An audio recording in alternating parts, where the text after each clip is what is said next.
Hello there, and welcome to Life Beyond Scene, where curiosity gets cozy and science takes the scenic route to slumber. Tonight, we're taking a slow, quiet dive into one of the deepest and least understood places on our planet. Somewhere in the Pacific, far from the hum of cities and the reach of sunlight, lies a place so remote that for most of human history, it may as well have been another world entirely. It's called the Kermadec Trench, a vast chasm in the seafloor that drops more than 10 kilometers down into darkness. It's a place where pressure could crush steel, where temperatures hover just above freezing, and where life, against all odds, persists. Before we descend into that quiet abyss, I'd love to know something. Where in the world are you listening from tonight? Maybe you're near a coast, maybe hundreds of miles from the sea, but somewhere beyond your walls the Pacific is breathing endless and unseen. If you find comfort in these slow explorations, or if you simply enjoy drifting through science on the way to rest, a like or a subscription would help this little corner of calm reach others who might need it too. Now, take a deep breath and imagine the sound of water pressing gently against itself, stretching endlessly outward. Because beneath that surface shimmer, below the sunlight and the sway of waves, waits a world that has existed far longer than we have, quiet, immense, and almost untouched. The Pacific Ocean is so large that it could swallow all the continents and still have room to spare. It holds more than half of all the water on Earth. When you stand on a shore looking out to sea, what you're really seeing is the start of a descent that could take hours to complete. If you were to dive down, first you'd pass through the sunlit layer, called the epipelagic zone, where most ocean life that we know swims and feeds. Schools of fish shimmer in the light, plankton bloom, and the ocean feels alive with colour. But within a few hundred meters, that brightness begins to fade. The water starts to absorb red, then orange, then yellow light. Blues linger longer, which is why the deep ocean glows in shades of cobalt and indigo. Keep going, and the world grows dim. Shapes blur. The warmth fades away. The surface disappears behind you, and above, the last hints of sunlight dissolve completely. Descending through these layers is like falling through time. Every 100 meters down is another chapter of evolution, a record of how life has adapted to pressure and scarcity. In the twilight zone, creatures begin to glow, not from reflection but from within. Tiny sparks of bioluminescence drift like stars in slow motion. It's easy to think of space when you look at footage from these depths, but the difference is, this darkness is alive. Every flash and flicker is a signal, a warning, or an invitation. The Kermadec Trench lies far deeper than this, down where even the glow of bioluminescence begins to thin. It sits northeast of New Zealand, stretching nearly 1,000 kilometers in length, formed where two immense plates of Earth's crust collide. The Pacific plate is forced beneath the Australian plate, sliding down into the mantle, and the result is a geological wound that cuts into the planet's skin. Its deepest point, known as the Horizon Deep, sinks to about 10,047 meters, almost 7 miles below the surface. To put that in perspective, if Mount Everest were placed at the bottom of the Kermadec Trench, its peak would still be covered by more than a kilometre of seawater. Down there, the pressure is over 1,000 times greater than what you feel at sea level. Any air pocket would be crushed instantly. Metal bends, glass shatters, and yet, somehow, life has carved out a way to exist in that environment. The trench is more than an empty void. It's an entire ecosystem shaped by extremes. Every layer, every microbe, every movement of sediment plays a part in a silent cycle that has continued for millions of years. The Kermadec region itself is a kind of living border. Above the trench runs a chain of volcanic islands and seamounts, part of what's known as the Kermadec Arc. These islands mark the line where the Earth's crust is being dragged down into the depths.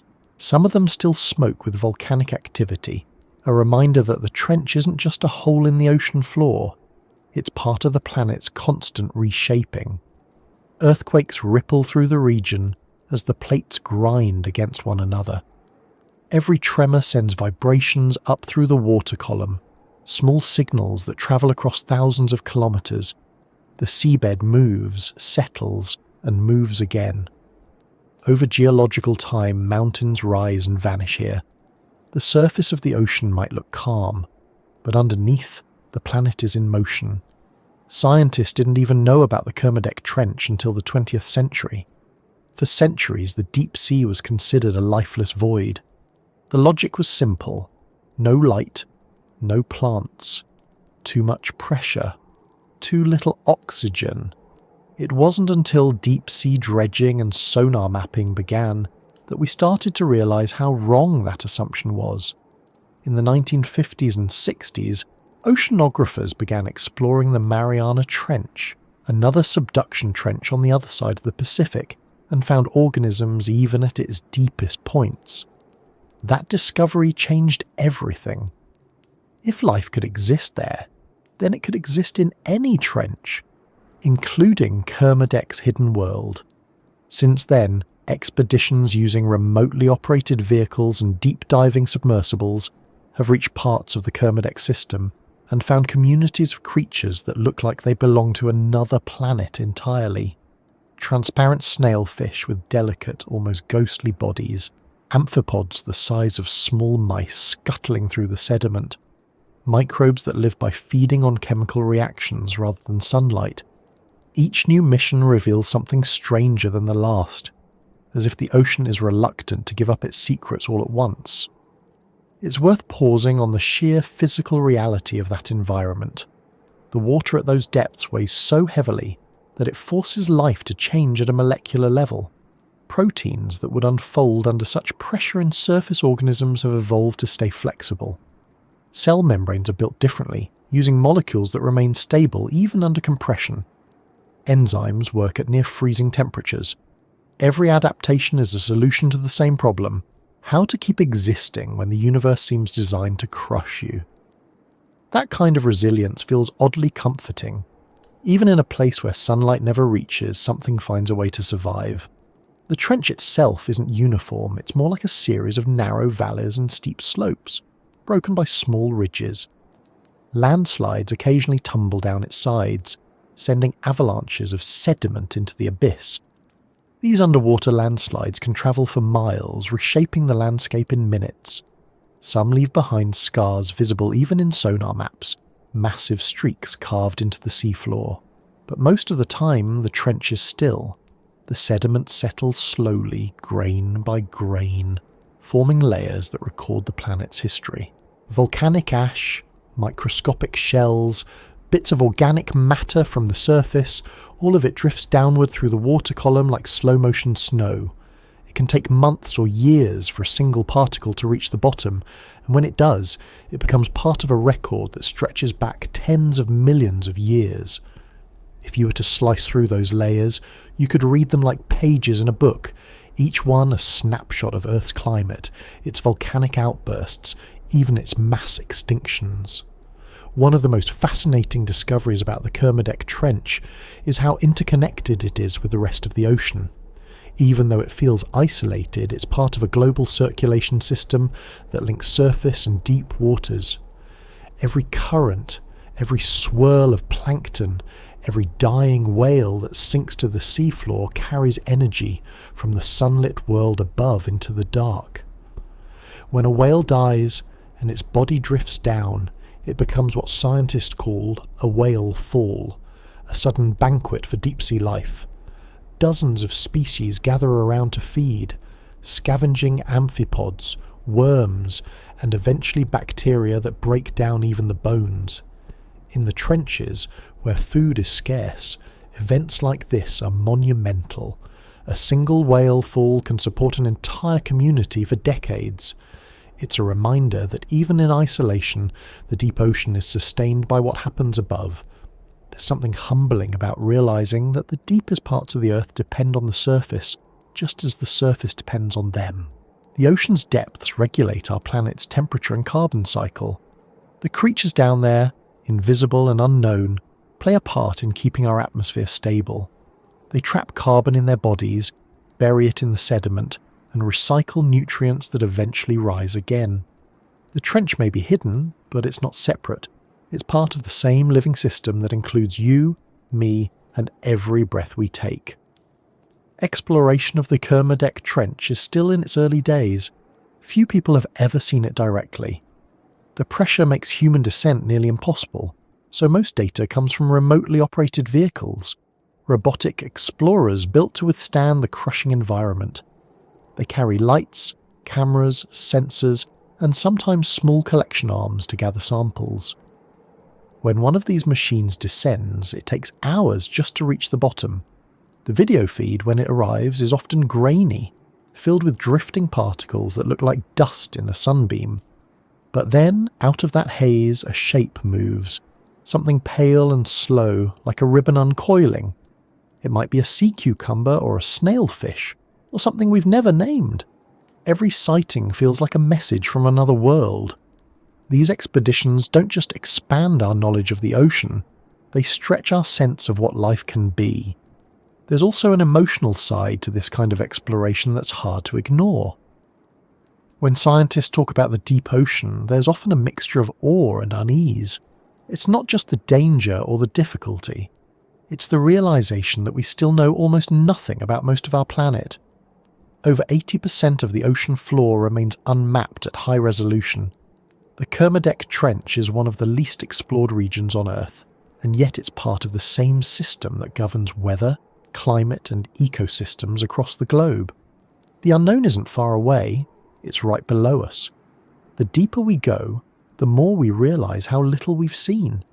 You might think that by now, with satellites orbiting the Earth and robots exploring Mars, we'd have a complete map of our own planet. But the ocean is stubbornly secretive. Light doesn't travel far underwater, and sonar mapping, while powerful, takes time. Each pass of the sonar beam covers a small strip of seafloor, and a trench like Kermadec stretches for nearly 1,000 kilometres. Mapping it in detail can take years. Even then, new features are discovered every time someone looks more closely. Small vents releasing chemical plumes, pockets of unusual minerals, signs of microbial life thriving where, by all logic, there shouldn't be any. It's as if the Earth keeps whispering, "Not yet, there's still more." There's something deeply human about wanting to know what lies beneath the surface. Curiosity has always driven us toward the unknown, whether that's a mountain peak or a black hole. But the ocean has a way of humbling even the most advanced explorers. Every new piece of data comes with 10 new questions. Why do certain species only live at certain depths? How do they reproduce in near total isolation? What role do they play in the global ecosystem?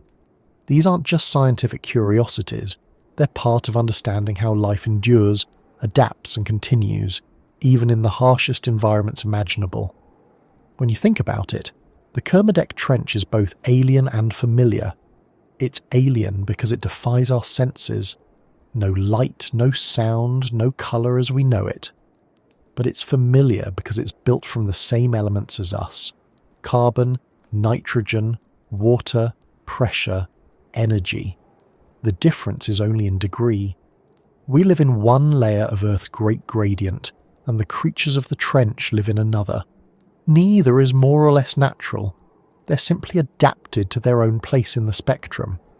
That thought alone can change how we see the planet. Not as a surface world with a dark underside, but as a continuous system, connected from sky to core. As the lights of a submersible fade into the distance and the last signal from the surface quiets, the water around grows denser, heavier, stiller. The machines hum, cameras record, data streams upward. Somewhere above, the sun sets, unnoticed by the world below. The descent continues, slow and steady, until the instruments register a flat plane of sediment, the bottom, 10 kilometres down. In the beam of light, tiny creatures drift by, unbothered by our presence. The trench doesn't announce itself. It doesn't roar or glow. It simply is, ancient, patient, and vast beyond comprehension. And just like that, we're here, at the threshold of a world almost no one will ever see firsthand. The story of what lives and moves in this darkness is only beginning to unfold. The surface world fades behind as the descent continues. Above, the waves that once danced in sunlight are now little more than shifting echoes, rippling through layers of water that no longer glisten, only move. There's a point, somewhere between 100 and 200 meters down, where light begins to lose its confidence. It doesn't vanish all at once. It thins, softens, weakens. The reds are the first to go, swallowed quickly by the water. Then oranges fade, then yellows, until only a faint blue glow remains, like the after-image of daylight in a half-forgotten dream. This narrow region where the sea begins to dim is what scientists call the twilight zone, though the name hardly captures its complexity. It's not night and it's not day. It's something in between, a long, slow exhale between two worlds. If you could hover here, you'd notice how the water itself seems to change character. Near the surface, it feels alive with motion. Waves pushing and pulling, sunlight breaking into patterns that dance on every scale. But here, the movement becomes slower, less chaotic, more deliberate. The currents still flow, but they glide instead of crash.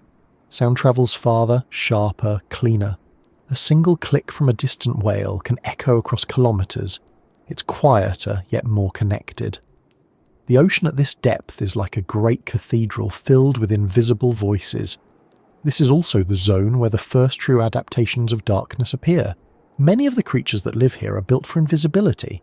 Some are transparent, their organs faintly visible behind thin layers of gelatinous skin. Others are silver or mirrored, reflecting what little light remains so that they vanish into the shimmer around them. And then there are those that create their own light, small bursts of bioluminescence flickering from organs called photophores. They use this light for everything: communication, camouflage, even hunting. A fish might flash a signal to attract prey, or a squid might burst into a sudden glow to startle a predator and vanish in the confusion. Every spark you see in this dim world has a purpose. Nothing is wasted here. The Kermadec Trench lies far below, but this twilight region feeds it. Tiny particles of organic matter drift downward from the sunlit surface like slow-falling snow, a phenomenon known as marine snow. To us it would look like dust, endlessly sinking, but to the creatures of the deep, it's the foundation of life. Bits of plankton, fragments of dead fish, the remains of algae. All of it drifts through these layers in a silent migration. Some of it is eaten before it can reach the bottom, recycled again and again by small crustaceans and filter feeders. What's left keeps sinking, an unbroken thread connecting the surface to the abyss.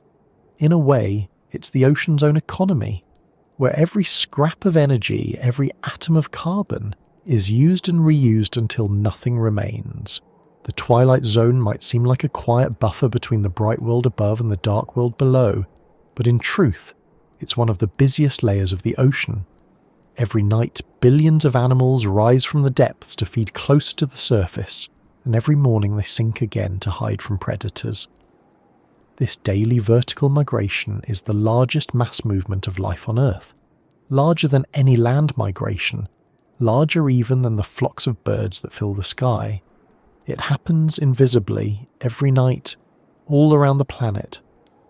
Lanternfish, shrimp, jellyfish, and countless others move up and down, following the faint rhythms of light that filter through the sea.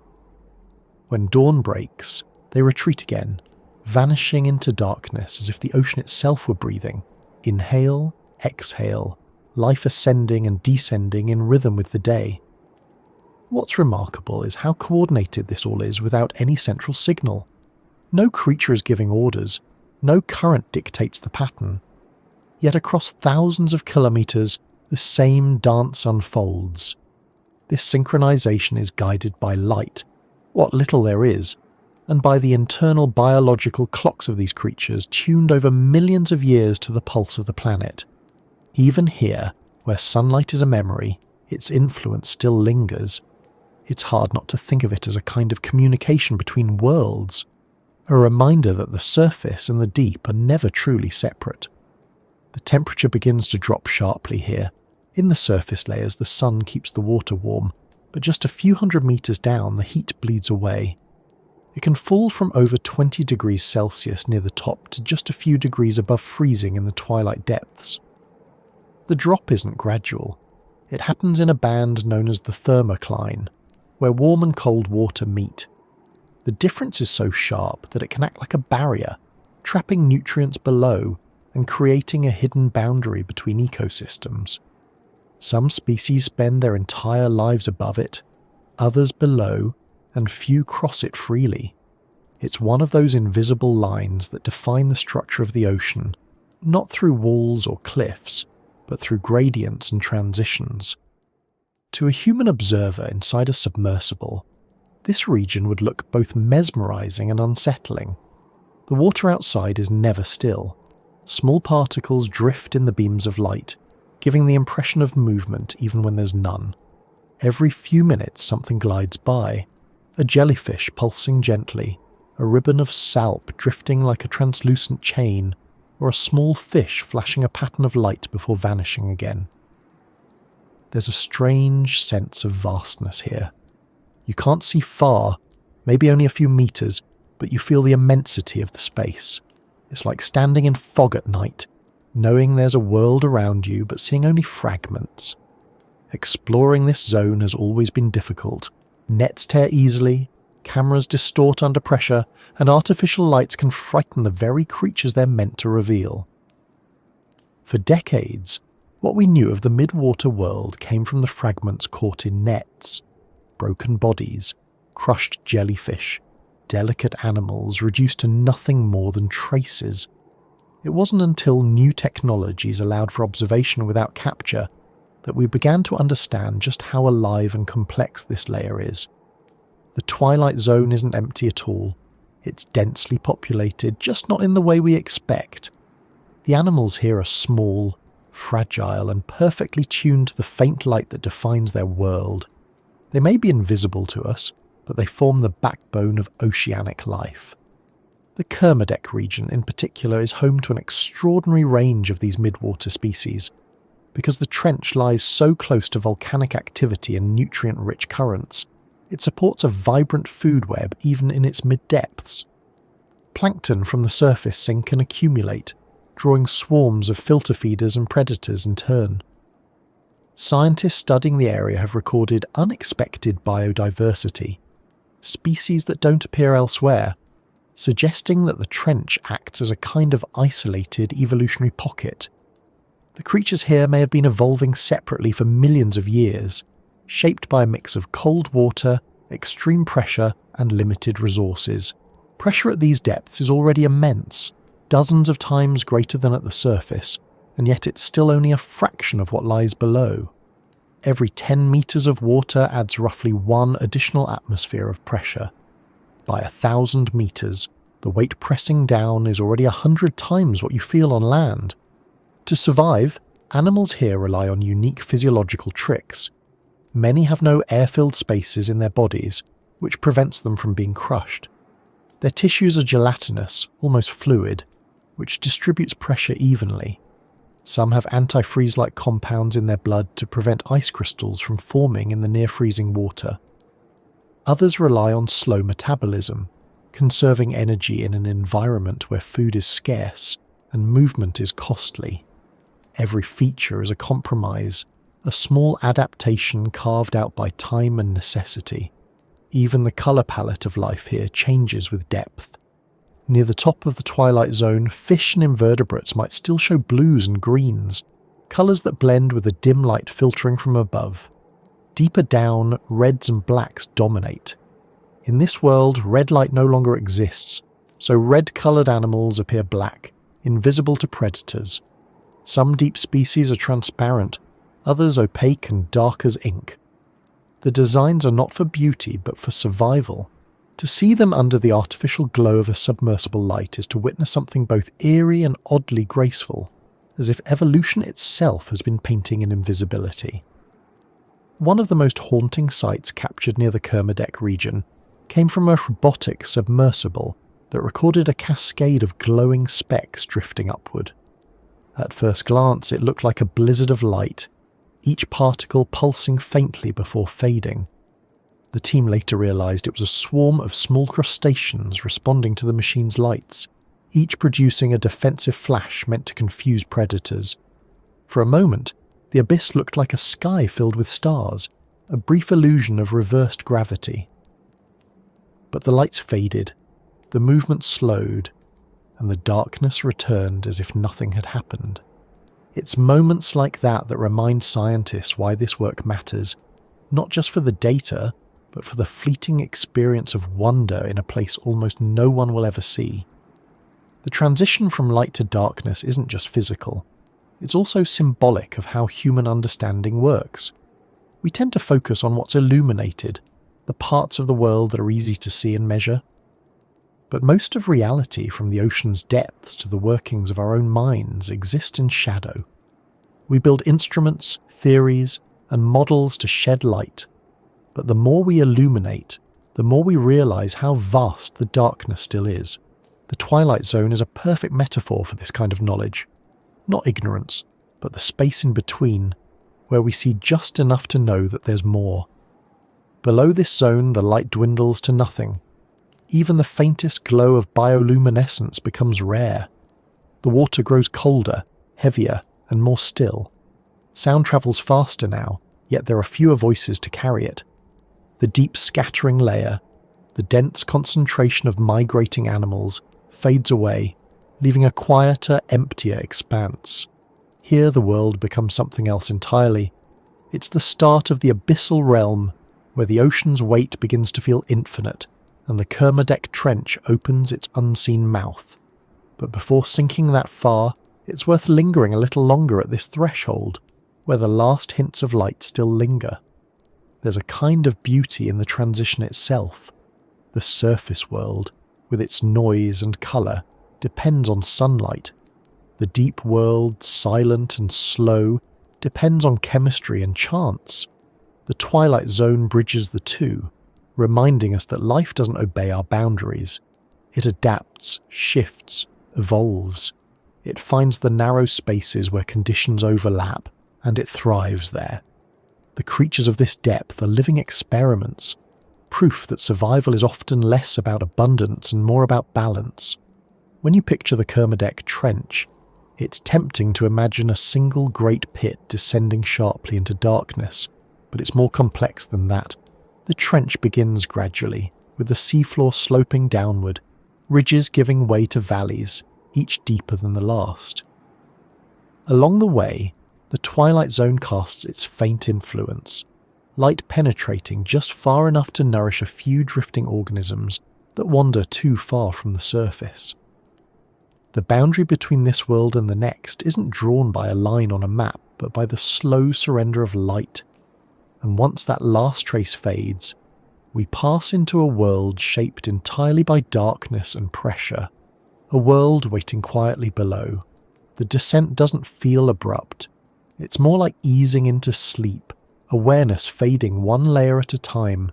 The brightness above grows faint, the noise of waves and life softens. The colours go, leaving only the rhythm of the submersible and the pulse of your own thoughts.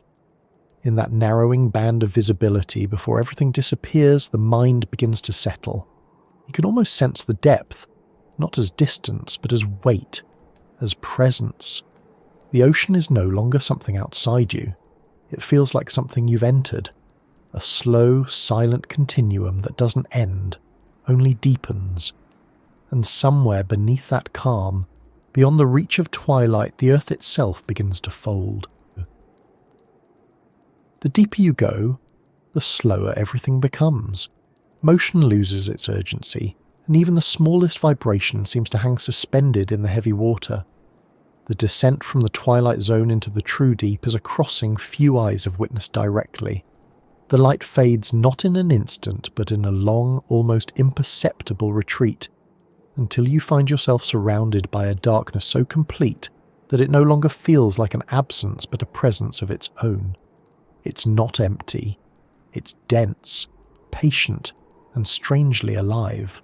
The water thickens with depth, its pressure mounting layer by layer until every cubic inch feels deliberate. The surface is now only a distant idea. Above lies a world of colour, heat, and sound. Below lies something else entirely, a slow, crushing stillness that has lasted for millions of years. At these depths, the ocean reveals its other face. The playful shimmer of sunlight is replaced by a texture of weight and silence. The Kermadec Trench sits ahead, an immense fold in the planet's crust. But even before reaching it, the descent itself becomes a story. Every metre down holds its own ecosystem, its own physics, its own demands. Temperature continues to fall until it stabilises near 2 degrees Celsius, a cold so steady that it feels eternal. Pressure climbs relentlessly, 1,000 tons per square metre at the bottom, compressing water, sediment, and anything that dares to exist. If the ocean's surface is a reflection of the sky, this region is its opposite, a slow inversion where time seems to stretch, and the boundary between motion and stillness blurs. Sound becomes the only real sense that carries. Light can't travel here, but sound can, faster and farther than it does in air. Every mechanical groan of a submersible, every ping of sonar, every shifting plate or distant whale song becomes part of a low, continuous murmur. To listen here is to hear the heartbeat of the planet. The deep doesn't roar, it hums, a background resonance shaped by the Earth itself. It's a kind of language, one that doesn't use words, just vibration and duration. Few animals inhabit these upper abyssal depths, but those that do seem built from compromise. Everything that could be shed has been discarded. Bones are thin or absent. Bodies are soft, almost fluid, allowing them to bend and flex without breaking under pressure. Movement is rare and deliberate. Many species spend hours or days barely drifting, waiting for small traces of food to fall within reach. Here, energy is a precious commodity. Every motion costs more than it gives, so life has evolved to move as little as possible. The ocean at this depth is not empty, it's economical. Descending through this world, it's easy to forget the scale. The pressure that crushes submarines and warps steel hulls feels abstract when all you can see is blackness. But physics is constant. Every 10 meters adds another atmosphere, another layer of invisible weight. At 1,000 meters, it's like having a small car pressing on every square inch of your body. At 3,000, it's more like a skyscraper. By the time you near the floor of the Kermadec Trench, you're under a pressure of more than 1,000 atmospheres. There's no room for weakness here. Every material, every organism, every molecule has to withstand that relentless compression or be erased by it. The trench itself is born from movement. The Pacific Plate, carrying an ocean of water and sediment, slides beneath the Australian Plate, sinking slowly into the mantle. The process is so gradual that it's invisible in a human lifetime, but over millions of years it shapes continents, builds mountains, and creates valleys deeper than Everest is tall.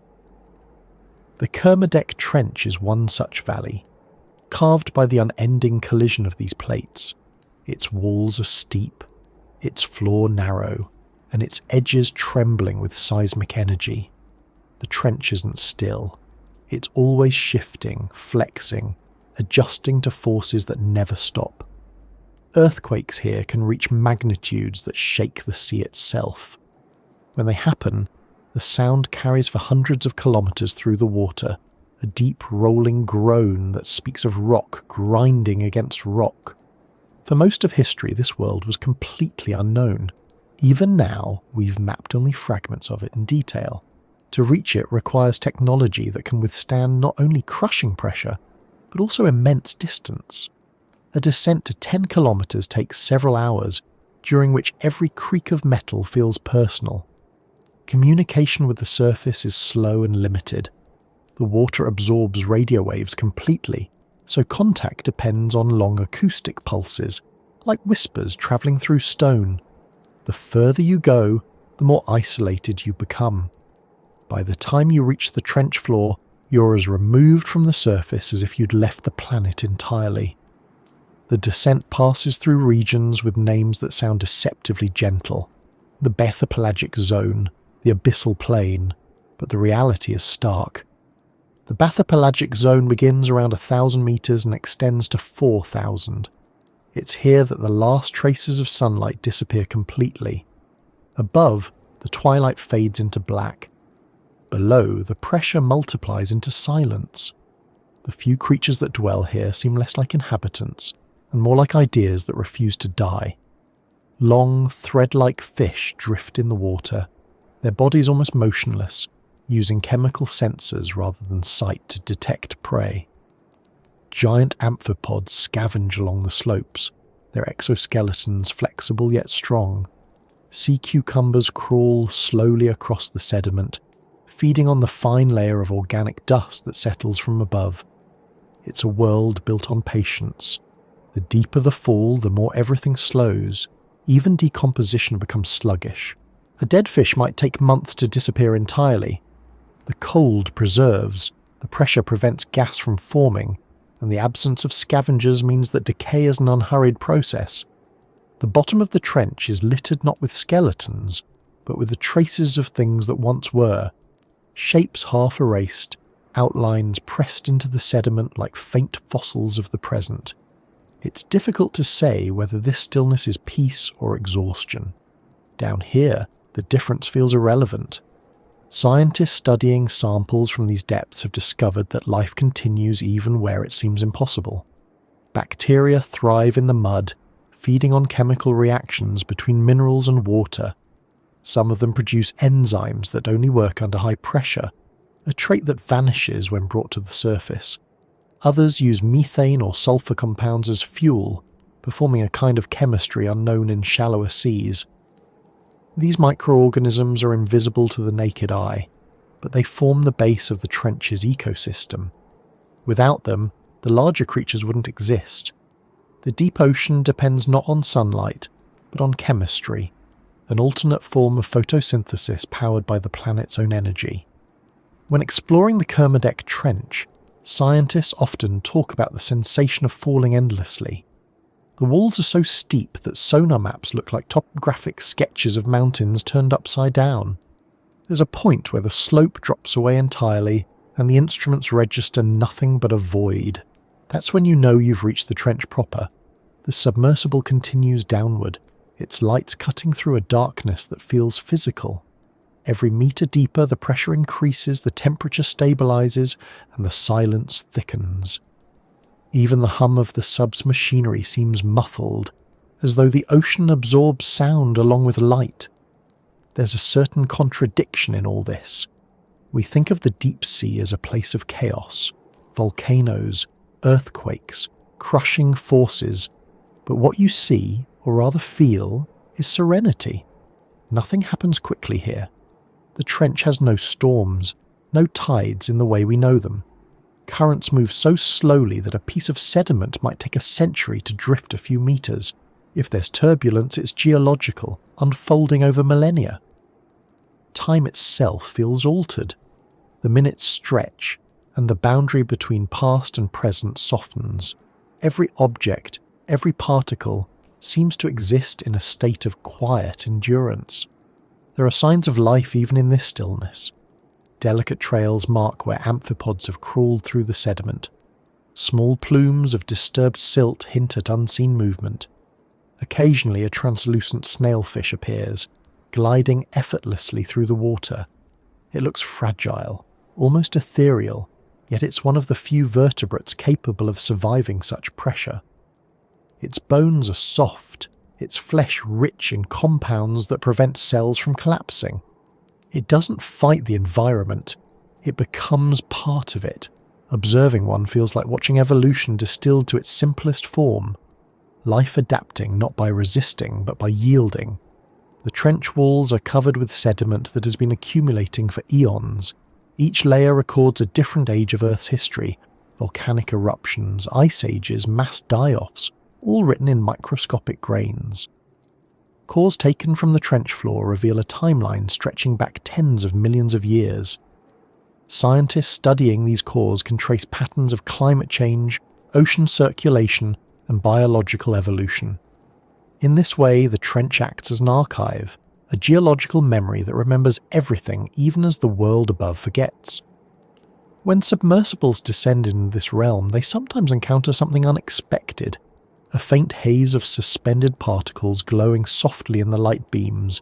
It's not bioluminescence, but reflection, the scattering of light by tiny fragments of organic matter.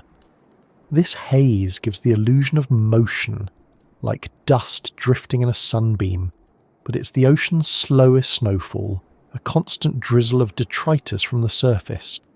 Each speck is a story from above, a fragment of plankton, a grain of volcanic ash, a molecule of carbon exhaled by something long dead. The ocean never truly loses its connection to the surface. It just buries it under layers of distance and time. Occasionally, a submersible's sensors pick up vibrations, small rhythmic pulses that suggest life even where no life is visible. Sometimes it's the echo of distant earthquakes, sometimes the subtle motion of gas escaping from the seafloor, and sometimes it's biological, the faint pulse of something moving through the dark. The instruments can't always distinguish between them. In the data, they look almost identical. Perhaps that's fitting. Down here, the boundary between living and non-living blurs. Rocks breathe heat, bacteria feed on stone, and the line between biology and geology dissolves into a continuum of activity.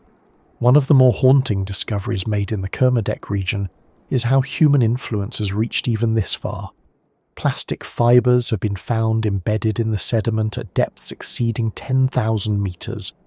They're microscopic, invisible without magnification, but they're there. Fragments of synthetic material carried from the surface by currents and time. Even here, in a place untouched by sunlight, the fingerprints of our species appear. It's a sobering reminder that no part of the planet is truly beyond our reach.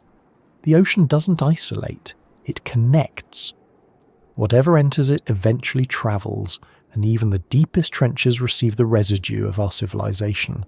Still, the deep remains largely unspoiled compared to the surface. Its inhabitants have evolved along pathways we barely understand. Some species reproduce only once in a lifetime, releasing a few eggs that drift for years before hatching. Others live for decades, maybe centuries, growing slowly in the cold. There are creatures that generate light without heat, that sense motion without eyes, that breathe not air or water, but chemistry itself. In their presence, our usual categories, fish, insect, plant, lose meaning. The deep sea doesn't conform to the taxonomy of the surface. It invents its own forms. The descent into the trench is both physical and psychological. The deeper you go, the more the mind adjusts to the absence of reference. There's no horizon, no up or down, no distance to measure. Space loses its geometry. The only constants are gravity and the slow pulse of instruments keeping track of depth and time. It's easy to imagine how early explorers, those first scientists who sent probes into the deep, must have felt. A mixture of awe and isolation, suspended between curiosity and insignificance. Every image transmitted from below was a reminder that the world is larger and stranger than we imagine. As the submersible sinks toward the trench floor, small changes appear in the readings. The temperature evens out. The current slows to nearly zero. The sonar begins to map the rising walls of the trench, revealing slopes and ridges carved by ancient landslides. The data shows scars running for kilometers, evidence of entire sections of seabed collapsing into the abyss. These collapses can trigger tsunamis, earthquakes, and plumes of sediment that drift through the water like underwater storms. But in the moment, all is still. The floor approaches, an uneven plain of fine mud, broken occasionally by outcrops of rock or the skeletal remains of marine snow compacted into layers. Touchdown feels almost imperceptible. There's no jolt, no impact, just a faint settling as the craft's weight presses into the sediment. Outside, the lights reveal a landscape that looks alien and yet strangely familiar. It's not barren. Tiny shapes move across the mud, slow as thought. Small burrows mark where life hides. The surface ripples gently, disturbed by the sub's thrusters. For the first time, you can see the bottom of one of Earth's deepest points, a place that has existed unseen since before humanity learned to measure time. Sitting there, surrounded by 10 kilometers of water, it's hard not to feel the scale of it. The trench is not just a feature of geology, it's a frontier of life, a reminder that existence adapts wherever it can. The long fall from sunlight to this quiet floor mirrors the story of the Earth itself, from fiery beginnings to cold persistence. Everything that rises must fall, and in that fall, new forms of life are born. The Kermadec Trench is proof that even the deepest darkness is not the end, but a beginning written in pressure and patience. And so the descent continues, not downward anymore, but inward, into the layers of matter and meaning that define this abyss. The surface world fades completely, leaving only the quiet pulse of the deep, steady and eternal. Somewhere ahead lies the point where the planet folds into itself, and the hidden world begins to take shape. The descent settles into stillness, and then the world begins to shift. Beneath the smooth plain of sediment, the Earth itself is bending. The Kermadec Trench is not merely a deep valley on the ocean floor. It's a living wound in the planet's crust, a place where two immense slabs of Earth meet, and one sinks beneath the other. Here, the Pacific Plate slides under the Australian Plate, descending into the mantle at a rate of a few centimetres per year. That movement sounds small, almost gentle, but across geological time it's relentless.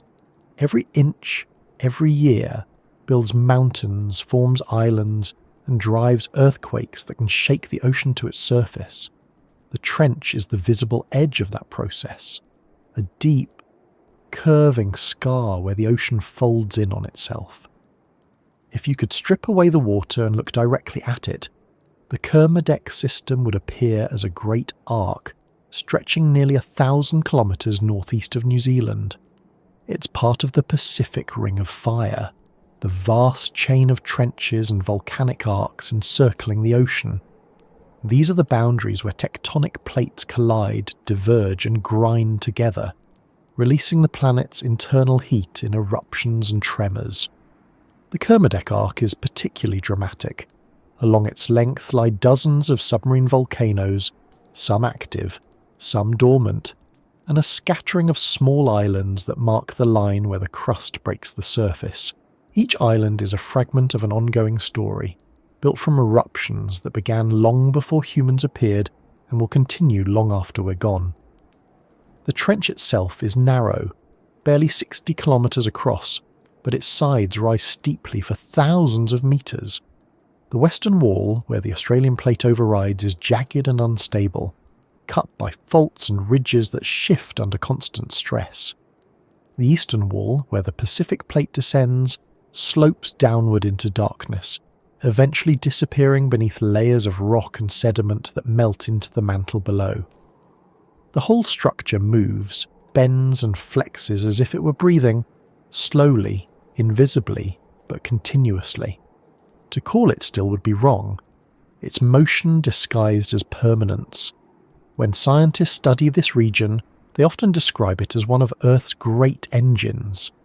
The movement of tectonic plates here drives both creation and destruction. As the descending plate sinks, it carries seawater, carbon and organic material deep into the planet. The heat and pressure transform these materials into new compounds, some of which rise again through volcanic vents. In this way, the trench connects the surface to the Earth's interior, cycling matter through the crust and atmosphere. The same process that builds islands also recycles oceanic crust. Nothing is wasted. What disappears below eventually returns, reshaped, reborn in lava and ash. It's difficult to comprehend the scale of that transformation. The plates move at about the speed your fingernails grow, yet the forces involved can shift continents. Every few centuries, a major earthquake along the Kermadec subduction zone releases energy equivalent to thousands of nuclear explosions. The tremors travel through the water as sound waves, through the crust as seismic pulses, and through human history as fleeting moments of catastrophe. But most of the time, the process continues quietly, unseen, each day shaping the next. The ocean floor isn't fixed, it's migrating, sinking slowly into the Earth's mantle while new crust forms elsewhere. The trench marks both an end and a beginning, a boundary where one world gives way to another. When submersibles map the trench walls, they reveal patterns that look almost biological. Folds, fractures, and ridges wind like muscle tissue frozen in motion. Some sections are coated in fine sediment, others stripped bare by landslides that expose ancient rock. Hydrothermal vents dot the slopes, releasing warm, mineral-rich water that supports unique ecosystems. Around these vents, bacteria feed on the chemicals in the water, forming the base of a food chain unlike any on the surface. Tube worms, crustaceans, and other strange organisms gather in dense colonies, living not from sunlight, but from the chemical energy of the Earth. This process, called chemosynthesis, turns geology into biology. It's a reminder that life doesn't depend solely on the sun. It can also grow from the heat within the planet itself.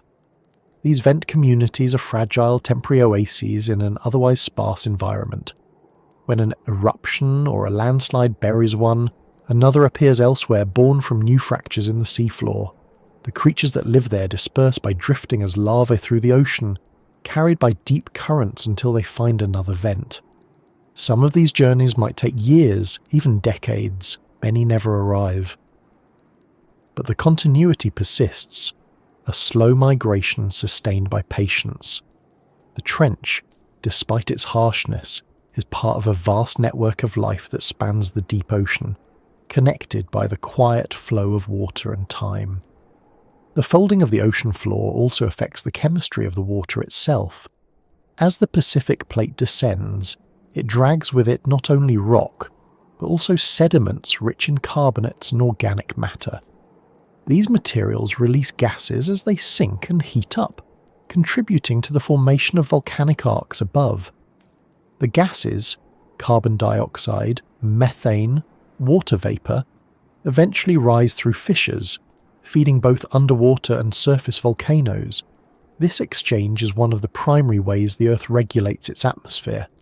Over millions of years, subduction zones like Kermadec act as valves, releasing stored gases and cycling them between the ocean and the air. Without these processes, our planet's climate would have evolved very differently. What's fascinating about the Kermadec system is how young it is, geologically speaking. The trench itself is estimated to be less than 10 million years old, a mere blink compared to the 4.5 billion year history of Earth. Yet in that time, it has already become one of the most active tectonic regions on the planet.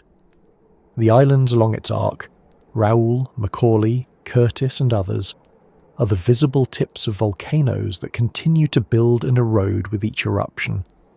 Some rise above the sea for a few thousand years, then sink again. Others grow taller with every pulse of magma. The Kermadec arc is, in a sense, a workshop where the planet continually experiments with new forms of land. Above the trench, the ocean currents swirl in complex patterns. The South Pacific gyre sweeps past, carrying warm water from the tropics, while deep currents move in the opposite direction, cold and heavy from the Southern Ocean. The meeting of these currents stirs nutrients upward, feeding the surface ecosystems that, in turn, feed the deep. Storms that form thousands of kilometres away can still send waves that break against the Kermadec Islands. Even the trench, far below, feels their touch in faint pulses of pressure. The ocean is a single body, and even its deepest folds respond to the wind. When researchers deploy instruments into the trench, they often leave them for months or years. Autonomous landers sit quietly on the seafloor, measuring temperature, salinity, and chemical composition.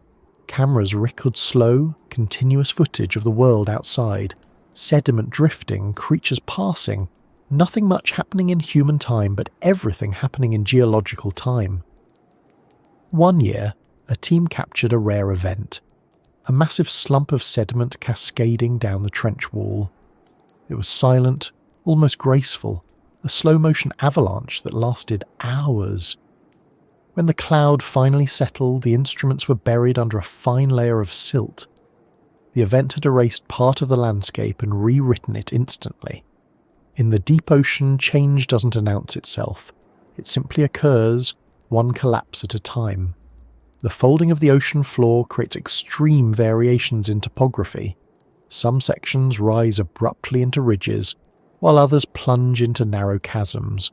At certain points, vents release plumes of superheated water, rich in metals like iron, copper, and manganese. As the plumes cool, the metals precipitate, forming crusts and nodules on the surrounding rock. Over time, these mineral deposits accumulate, creating what geologists call hydrothermal mounds. They look like small volcanoes, but instead of lava, they exhale minerals. Some of these structures grow several meters tall, fragile as glass yet enduring for centuries.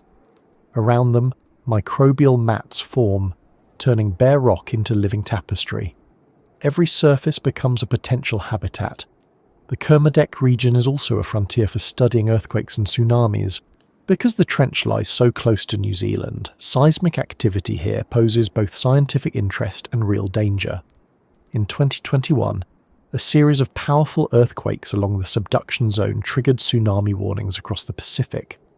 Fortunately, the waves dissipated before reaching major coastlines, but they served as a reminder of how interconnected the ocean is.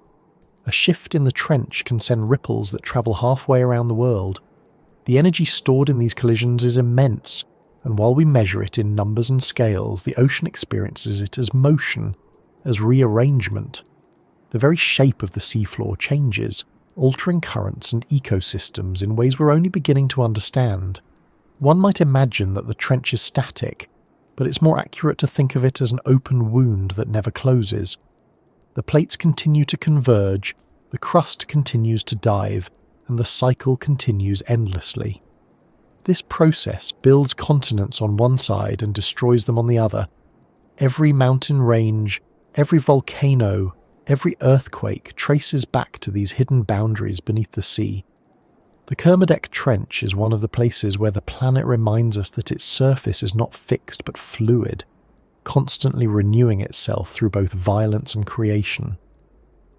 When scientists model these processes, they use terms like subduction, accretion, and uplift, words that sound mechanical, almost sterile, but the reality is far more dynamic. The trench is not a machine.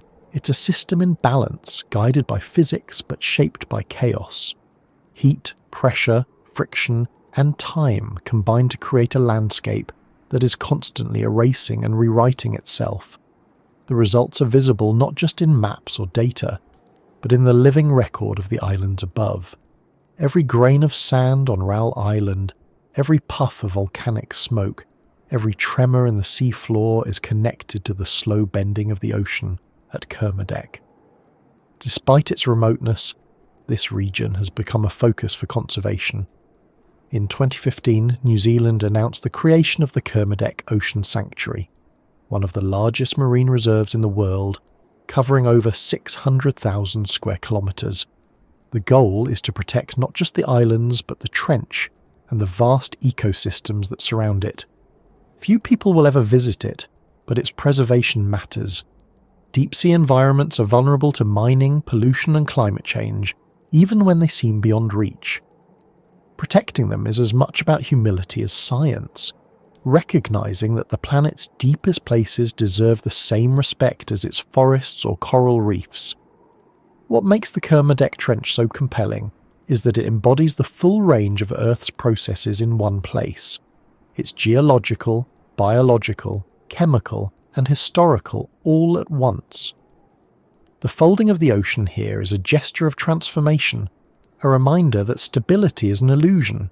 The continents we stand on, the islands we admire, the seas we cross, all are temporary shapes in an ongoing cycle. To see the trench is to witness that cycle in motion, slowed to the pace of the planet itself. In one sense, this folding is destructive. The Pacific plate disappears, swallowed by the mantle, its crust melting and reforming in fire. But in another sense, it's creative. The melted rock rises again to build volcanoes, islands, and eventually new land. The Earth consumes itself to stay alive. The trench is the mouth of that process, where destruction feeds creation. Without it, the planet would stagnate, heat would build, and the continents would stop moving. The Kermadec system is part of the Earth's heartbeat, slow, powerful, and constant. If you imagine standing at the bottom of the trench, 10 kilometers down, surrounded by this immense pressure and silence, the idea that anything could be changing seems impossible. Yet beneath your feet, the crust is shifting, rocks grind and fracture, fluids seep upward from deep layers, carrying the heat of the mantle.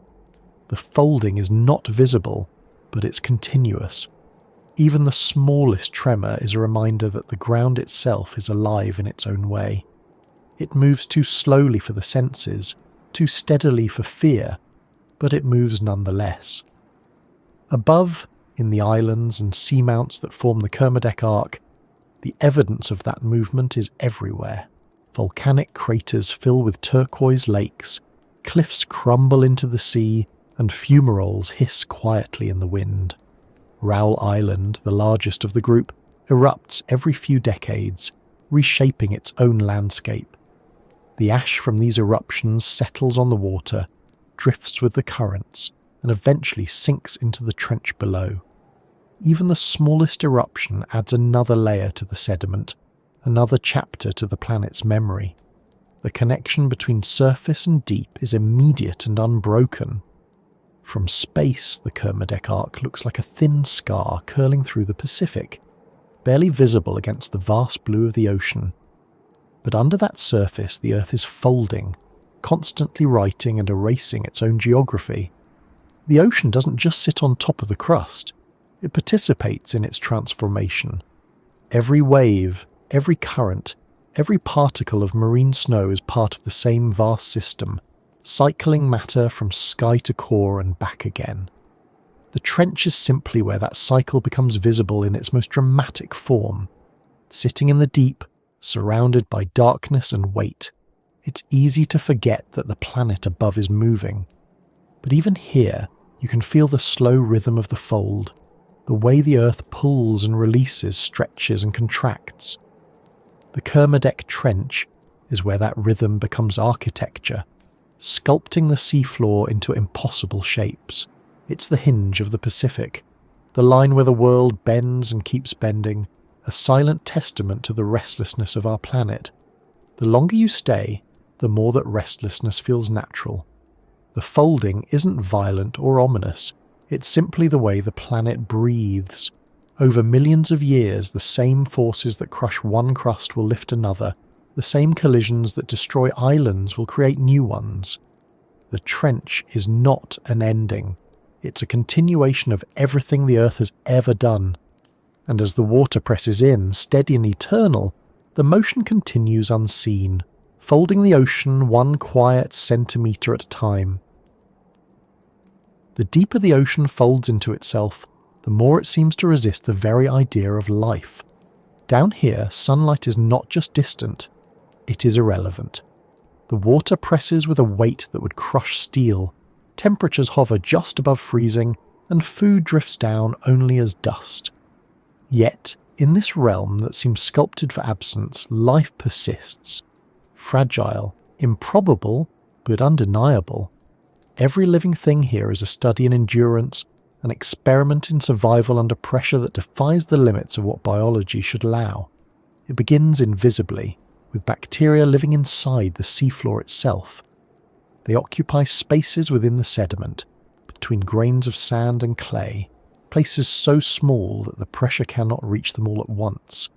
They feed on chemical reactions, not sunlight, drawing energy from the breakdown of minerals.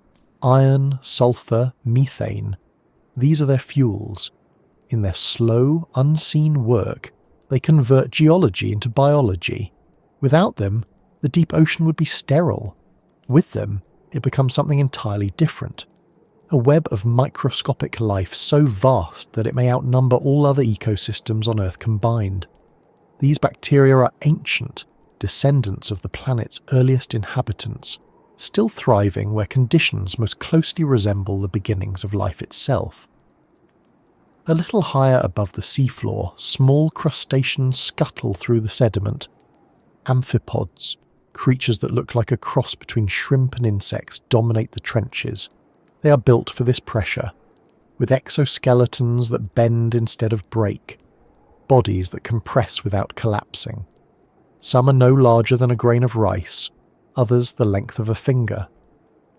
When scientists first retrieved them from the Kermadec depths, they were astonished not only by their abundance but by their resilience. Even after enduring pressures of 1,000 atmospheres, they remained alive inside sealed traps, moving slowly as if waking from a long sleep. Their diet is as austere as their home. They feed on whatever drifts down from the surface, flakes of detritus, decaying plankton, fragments of larger animals that have died above. Occasionally they find something extraordinary, the remains of a whale, a shark, or a fish carried by currents into the trench. To them, such a find is a feast that can last for months. Hundreds of amphipods will gather, swarming the carcass until nothing remains but bone. The trench floor, usually empty and quiet, becomes a slow-motion storm of activity. When the food is gone, they vanish again into the sediment, waiting for the next fall. The snailfish is another of the trench's improbable inhabitants. It looks delicate, almost translucent, as if built from the same material as the water it lives in, yet it's the most successful vertebrate in these depths. Its body has no air-filled cavities, no rigid bones that could shatter under pressure. Its flesh is soft and flexible, its skin smooth and unscaled. The snailfish moves slowly, almost lazily through the water, feeding on small crustaceans and worms. It doesn't need to chase. Its world has no urgency. Everything here happens at a pace dictated by scarcity. When researchers from the University of Aberdeen sent cameras into the Kermadec Trench in 2017, they recorded footage of snailfish gliding effortlessly across the bottom, their pale shapes ghostly in the artificial light. They seemed unbothered by the presence of the cameras, continuing their quiet drift as if unaware of being observed. Each movement was measured, each flick of the tail deliberate. Watching them, it was hard not to feel that they belonged here, in a way nothing from the surface could. The deep ocean doesn't reward strength or speed. It rewards balance, patience, and an almost meditative stillness. Even smaller forms of life thrive in this crushing dark. Foraminifera, tiny single-celled organisms encased in shells, cover the sediment like a microscopic city. They feed on the organic snow that drifts down from above, leaving intricate patterns in the mud as they move. Each shell, when viewed under a microscope, is a marvel of design. Spirals, chambers, and ridges shaped with mathematical precision. Their structures have survived for hundreds of millions of years, fossilized in rock layers across the planet. In the Kermadec Trench, they continue the same work they began in the Cambrian seas, building, feeding, dying, and leaving traces that record the planet's slow history. Microbes cling to every surface, even the rocks that form the trench walls. Some of these microbes live in biofilms, thin layers that shimmer faintly under light, composed of billions of cells cooperating in silence. They feed on hydrogen and methane seeping from the seafloor, producing waste that, in turn, feeds other species. In this way, the entire trench functions as a closed circuit. Nothing is wasted, not even decay. When an organism dies, bacteria consume it, releasing nutrients that sustain others. The cycle continues endlessly, a slow, invisible metabolism that keeps the abyss alive. It's easy to think of the deep ocean as static, but in reality it pulses with chemical and biological energy. Methane bubbles rise from fissures, carrying with them the scent of Earth's interior. Small plumes of warm water escape from cracks in the crust, creating microhabitats just a few degrees warmer than their surroundings. In these tiny temperature gradients, life finds its foothold. Some bacteria cluster near the vents, thriving on the chemical richness. Others float freely in the water, carried by currents that shift over years rather than days. For them, motion is destiny. They go where the ocean takes them, surviving not through control but through endurance. The absence of light shapes not only how creatures look, but how they sense their world. Eyes are useless here, so evolution has replaced vision with other senses. Many deep-sea animals have pressure-sensitive organs capable of detecting vibrations in the water. Others use chemical receptors to sense prey or mates. Some generate their own light, communicating through flashes and patterns that to us seem random but to them carry meaning. A slow pulse might signal territory. A quick flicker might be a mating call. A sudden burst of light might be a distraction, a way to escape predators. In a place where sound is rare and sight is impossible, light becomes language. Bioluminescence is perhaps the most striking adaptation of the deep. It's a form of life's rebellion against darkness. Tiny plankton glow when disturbed, leaving trails of greenish light that mark the path of movement. Jellyfish pulse with blue or violet hues. Certain fish carry rows of photophores along their bellies, mimicking the faint light from above to render themselves invisible from below, a trick known as counter-illumination. Even predators use light, dangling glowing lures to attract the curious or the hungry. In the Kermadec depths, the light show is subtle, brief, and purposeful. Every flash is a negotiation between survival and exposure. Researchers studying bioluminescence in trench organisms have found that the chemistry behind it is remarkably efficient. The light is produced through reactions between luciferin molecules and oxygen, catalyzed by enzymes known as luciferases. Unlike artificial light, it generates almost no heat, a perfect adaptation in a place where energy is scarce. The glow can be turned on or off in milliseconds, allowing animals to communicate or hide as needed. In a world without day or night, these flickers form the only rhythm that matters. There's a strange intimacy in knowing that the deepest parts of the planet are filled with these small living lights. They flicker unseen, illuminating nothing but each other, tracing patterns we'll never fully decipher. It's humbling to imagine how much life happens beyond perception. Every second, millions of these exchanges occur in the dark, unnoticed but essential. The ocean's surface may host the drama of weather and waves, but its true heart beats here, quietly, far below the reach of sunlight. When scientists retrieve sediment cores from the trench floor, they often find traces of organic carbon buried deep within. These traces are the remains of life that fell, was consumed, and then preserved. Each layer tells a story of abundance or scarcity, of warmer or colder ages, of shifts in the planet's balance. The organisms that live in the trench contribute to this record simply by existing. Their bodies become data written in mud, storing information that will outlast civilizations. In this way, life in the deep isn't just surviving, it's recording, archiving the memory of Earth in chemical form. But survival here comes at a cost. Growth is slow, reproduction rarer still. A snailfish might live for decades, producing only a handful of offspring. An amphipod might spend years before reaching maturity. Food scarcity dictates the tempo of life, and that tempo is glacial. In the crushing dark, efficiency replaces abundance. Nothing grows quickly, nothing wastes energy. Even death happens quietly, absorbed into the cycle before it can decay. Exploration of this world remains a challenge. The pressure destroys most equipment within minutes. Cameras must be encased in titanium, lights built to withstand temperatures near freezing and crushing loads that would flatten any surface device. When a probe descends, it takes hours to reach the bottom, and communication with it is slow, each signal delayed as it travels through water.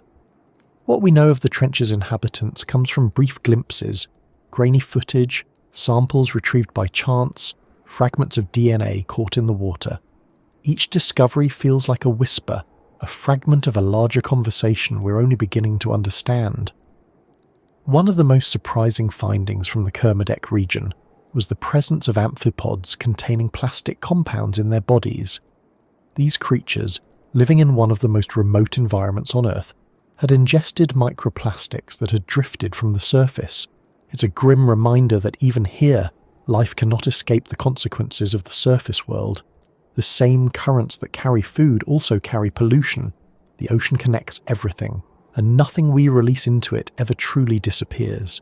Yet, even so, life endures. The amphipods continue to feed, reproduce, and adapt. They embody the resilience that defines the deep sea, a capacity to persist even when the world above changes beyond recognition. There's something profoundly humbling in that resilience. We tend to think of life as fragile, dependent on narrow conditions, but the deep ocean tells a different story. Life is not delicate, it's tenacious. It finds ways to exist where logic says it shouldn't. It thrives not in spite of pressure, but because of it, using the very forces that seem destructive as the foundation for stability. The creatures of the trench are not survivors of catastrophe.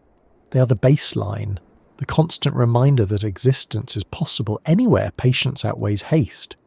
If you could drift here long enough, you might start to notice the rhythm of this world. The slow fall of particles, the faint movements of unseen creatures, the occasional vibration from a distant quake. It's not silence, not really, just a different kind of sound, one made of long intervals and faint echoes. The trench is never still. It moves on a timescale that makes our sense of time seem frantic. The deep has no seasons, no dawns or twilights, only the steady persistence of being. And yet, for all its strangeness, this world feels connected to us in subtle ways. The carbon that falls here once flowed through forests and animals on the surface. The water that fills this trench once rose as vapour from the sea and fell as rain. Even the creatures of the deep, though alien in form, share the same biochemistry as us, the same DNA, the same molecular machinery. The difference lies only in the adaptation shaped by environment. In that sense, the life beneath the Kermadec Trench isn't separate from ours. It's an extension of the same story, written under pressure instead of light. The crushing dark is not a void. It's a habitat, one that reveals how little we truly understand about what it means to live. Here, biology stretches to its extremes, and the boundaries between survival and existence blur. The amphipods, the snailfish, the microbes, they're all part of a slow ancient conversation between matter and motion, energy and time. They show that life doesn't need comfort, warmth, or even light. It only needs opportunity, however small, and enough time to adapt. Somewhere deep within the trench, another amphipod grazes on a fragment of organic matter that's been falling for months. A snailfish glides past, its body undisturbed by the weight of 10,000 meters of water. Microbes pulse quietly in the sediment, feeding on invisible chemistry. Everything moves in rhythm, unhurried, unending. This is not the ocean's desolation, it's its endurance, its steady assertion that life will find a way to persist wherever the planet allows it, no matter how cold, how dark, or how deep. The light from the submersible fades, swallowed by distance. The cameras record their final images before the power begins its slow ascent back toward the surface. But the world below doesn't notice. It doesn't depend on witnesses. It will continue exactly as it has, unseen, patient, perfect in its slowness. Down here, in the crushing dark of the Kermadec Trench, life keeps breathing quietly, turning pressure into peace. Pressure is a strange sculptor. It destroys and creates in the same gesture, reshaping everything it touches until only what can endure remains. Down here in the depths of the Kermadec Trench, pressure isn't simply a force, it's a condition of existence. It presses from every direction, an invisible weight that defines what can live, how it lives, and even what life means. If gravity holds us to the planet, pressure holds the deep ocean together. It is the quiet, constant alchemy that turns the impossible into the ordinary. At the surface, it's easy to think of pressure as something external, something that can be measured, resisted, or overcome. But in the deep sea, it isn't an adversary. It's part of the environment in the same way that light and air are for us. Every organism here is built around it. The water doesn't simply surround them, it inhabits them. Their cells, membranes, and molecules are all shaped by its presence. To exist here is to be in equilibrium with compression itself, to have every part of your being adjusted to match the weight of 10 kilometers of ocean overhead. The numbers almost lose meaning at these depths. For every 10 meters of descent, pressure increases by 1 atmosphere. At the bottom of the Kermadec Trench, that's more than 1,000 atmospheres pressing on every square centimetre. Imagine the weight of 50 jumbo jets concentrated on the surface of a single human body. No air bubble could survive it. No lung could expand. Metals that seem rigid on the surface bend and groan. Even water itself, which we think of as incompressible, yields slightly under that kind of force. Its density increases, its behaviour shifts, its sound carries differently. In the deep, the ocean becomes a substance almost unlike the one we know, denser, heavier, and older in its feel. To understand how life survives here, scientists have had to redefine the very notion of adaptation. It's not about resistance. Nothing resists pressure. It accepts it. Deep-sea life has evolved to match its surroundings molecule by molecule.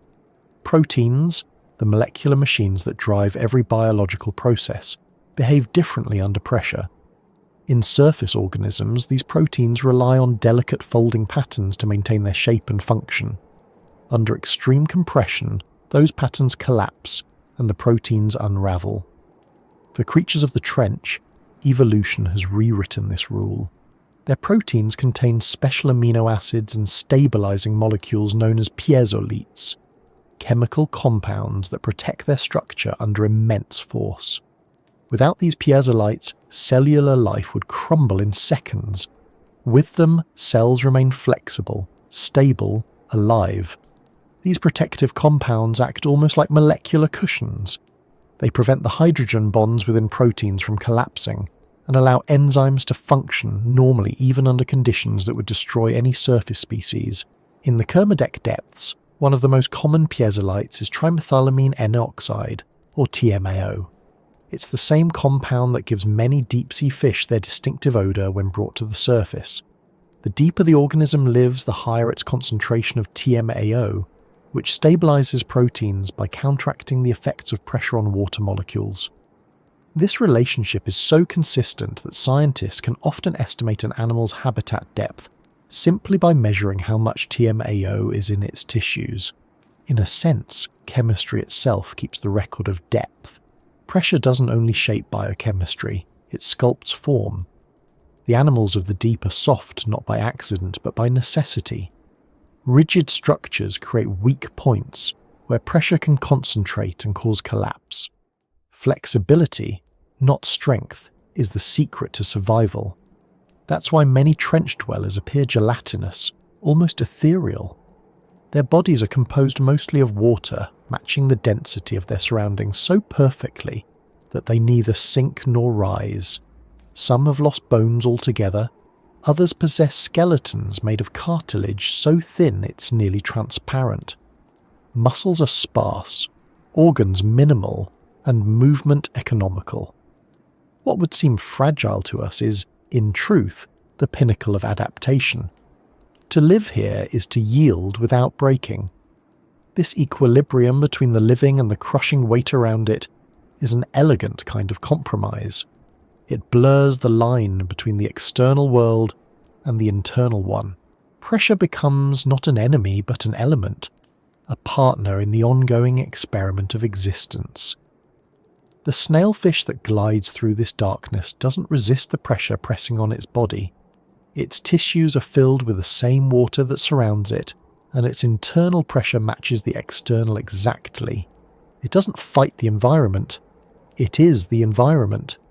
Every deep-sea organism lives by this same principle. The deeper the world around you presses, the more perfectly you must match it. Even the mechanics of reproduction and growth are governed by this rule. In the deep sea, eggs and embryos develop slowly, often over months or years. The process of cell division takes longer under pressure, and enzymes that control DNA replication work at reduced speeds.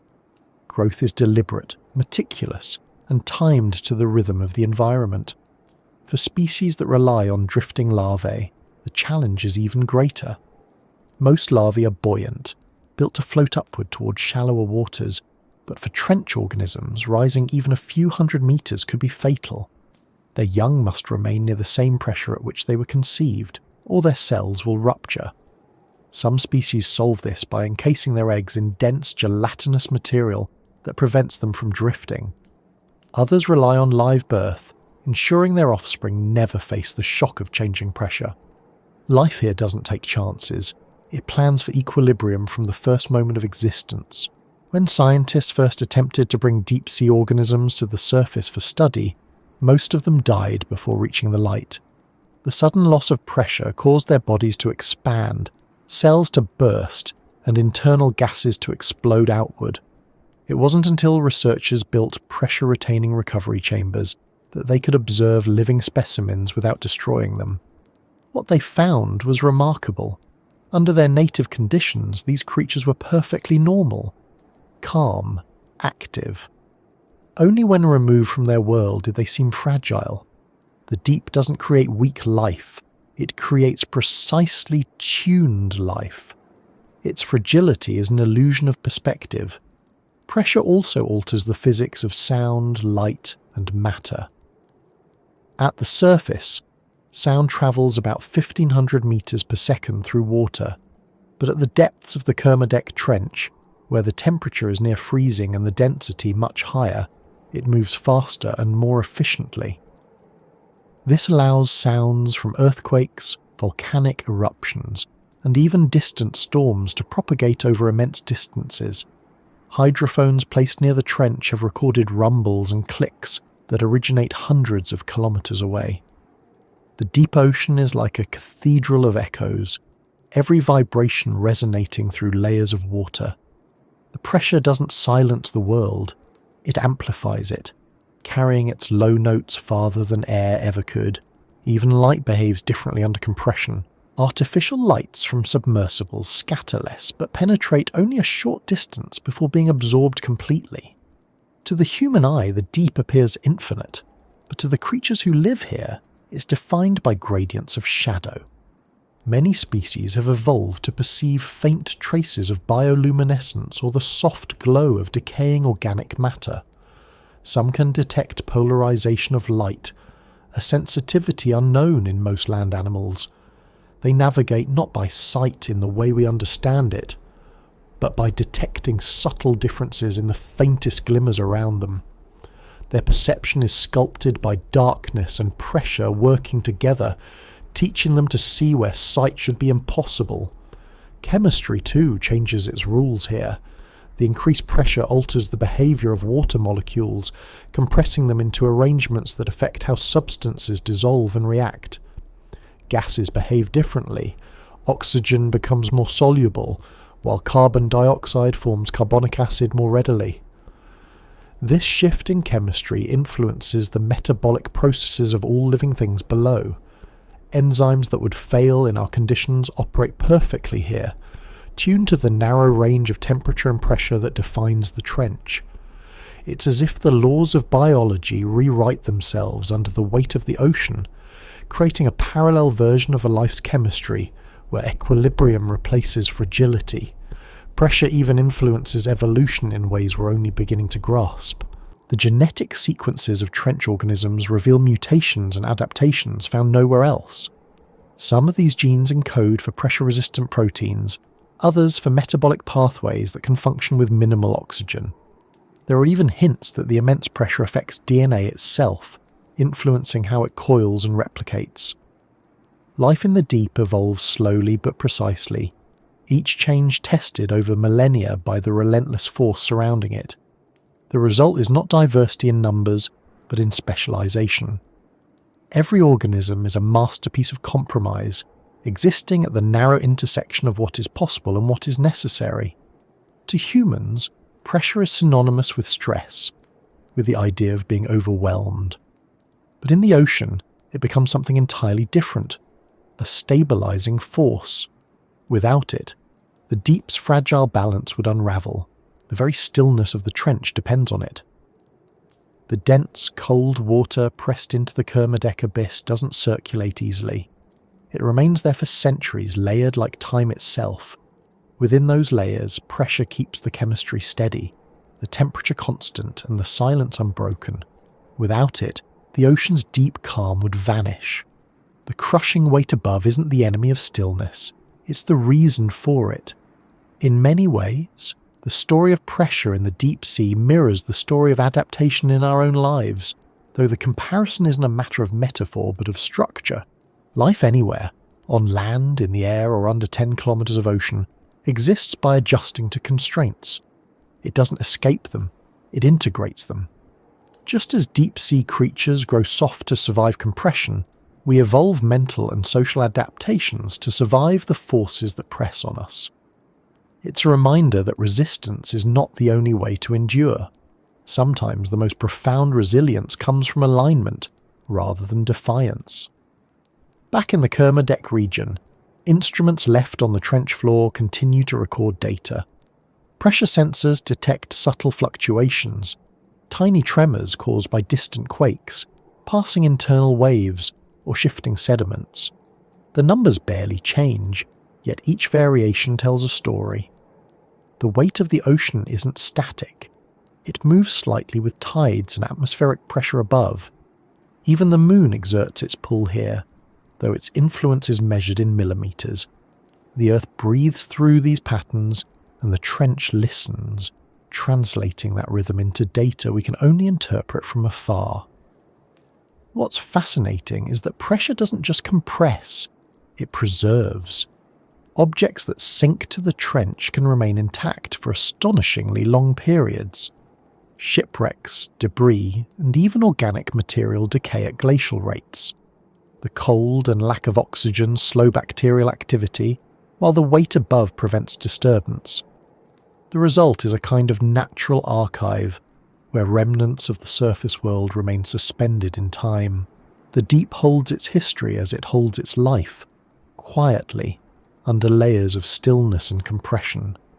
Even human-made machines must obey the deep's laws of adaptation.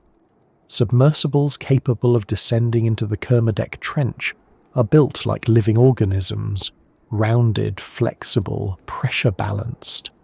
Spheres are favoured over cylinders because they distribute force evenly, much like the cells of trench creatures. Engineers fill certain compartments with incompressible fluids to prevent collapse, mirroring the biology of the organisms they study. The deeper we explore, the more our technology begins to resemble the life it seeks to understand. Survival here, whether mechanical or biological, depends on surrendering to pressure, not fighting it. Every few years, researchers deploy free-falling landers into the trench. These autonomous instruments drop slowly through the water, recording data on temperature, salinity, and chemistry. Some carry cameras or small traps to capture life samples. As they fall, sensors record the gradual increase in pressure, 100 atmospheres, 500, 1000, and the steady drop in temperature. When they reach the bottom, they sit silently, waiting. as the weight of the world bears down on them. Days later, they release ballast weights and ascend slowly back to the surface, bringing with them fragments of the deep. The instruments themselves must withstand more stress in a few hours than most materials experience in their entire lifetime. Each successful recovery is a triumph not just of engineering, but of understanding the language of pressure. Down in the crushing stillness, where the trench floor stretches for hundreds of kilometers, the alchemy continues. Life feeds on the chemistry that pressure makes possible. Water and rock react to form hydrogen and methane. Bacteria consume those gases and produce organic molecules. Larger organisms feed on those bacteria. The cycle repeats endlessly. What begins as geological transformation becomes biological energy. In this way, pressure doesn't only shape life, it generates it. The deep ocean is a vast laboratory of slow reactions, where the laws of physics and biology merge into a single system of endurance. When scientists model how life might exist on other worlds, on the icy moons of Jupiter or Saturn, they often look to the Kermadec Trench for clues. The conditions here, darkness, cold and crushing weight, are similar to what might exist beneath the ice-covered oceans of Europa or Enceladus. If life can thrive under pressure on Earth, it might do so elsewhere. The trench becomes a window not just into our own planet, but into the possibilities of life in the universe. The same chemistry that sustains microbes here could sustain them beyond Earth, where sunlight never reaches but water and pressure are abundant. The lessons of Kermadec extend beyond our world. As the exploration lights fade and the submersible begins its ascent, the trench remains unchanged. The pressure continues its steady work, invisible and absolute. It compresses, stabilizes, preserves. It sculpts the landscape, defines the chemistry, and determines what can live. Every creature here is a living equation solved under the weight of the world. They are not fragile miracles. They are inevitabilities, shaped by the physics of existence. The deep doesn't defy nature's laws, it fulfills them. Pressure, in the end, is not an obstacle. It is the ocean's quiet genius, the alchemy that turns force into life and darkness into endurance. Even here, where darkness reigns and pressure seals every motion in silence, the surface never fully disappears. The trench might seem like a world apart, an isolated chasm buried beneath 10 kilometers of ocean, but in truth, it is tied to everything above. The deep remembers what the surface forgets. Every storm, every bloom of plankton, every current that sweeps across the Pacific leaves an imprint that drifts downward in the slow rain of matter that connects the two realms. The Kermadec Trench, for all its remoteness, is a reflection of the surface ocean, a record of its cycles, its chemistry, and its living pulse. It begins with light, as all oceanic stories do. At the surface, sunlight feeds the phytoplankton that form the base of marine life. They capture carbon from the atmosphere and turn it into organic matter. Some of that matter is eaten by zooplankton, some by fish, and some escapes the food web entirely, sinking into the depths as tiny flakes of debris.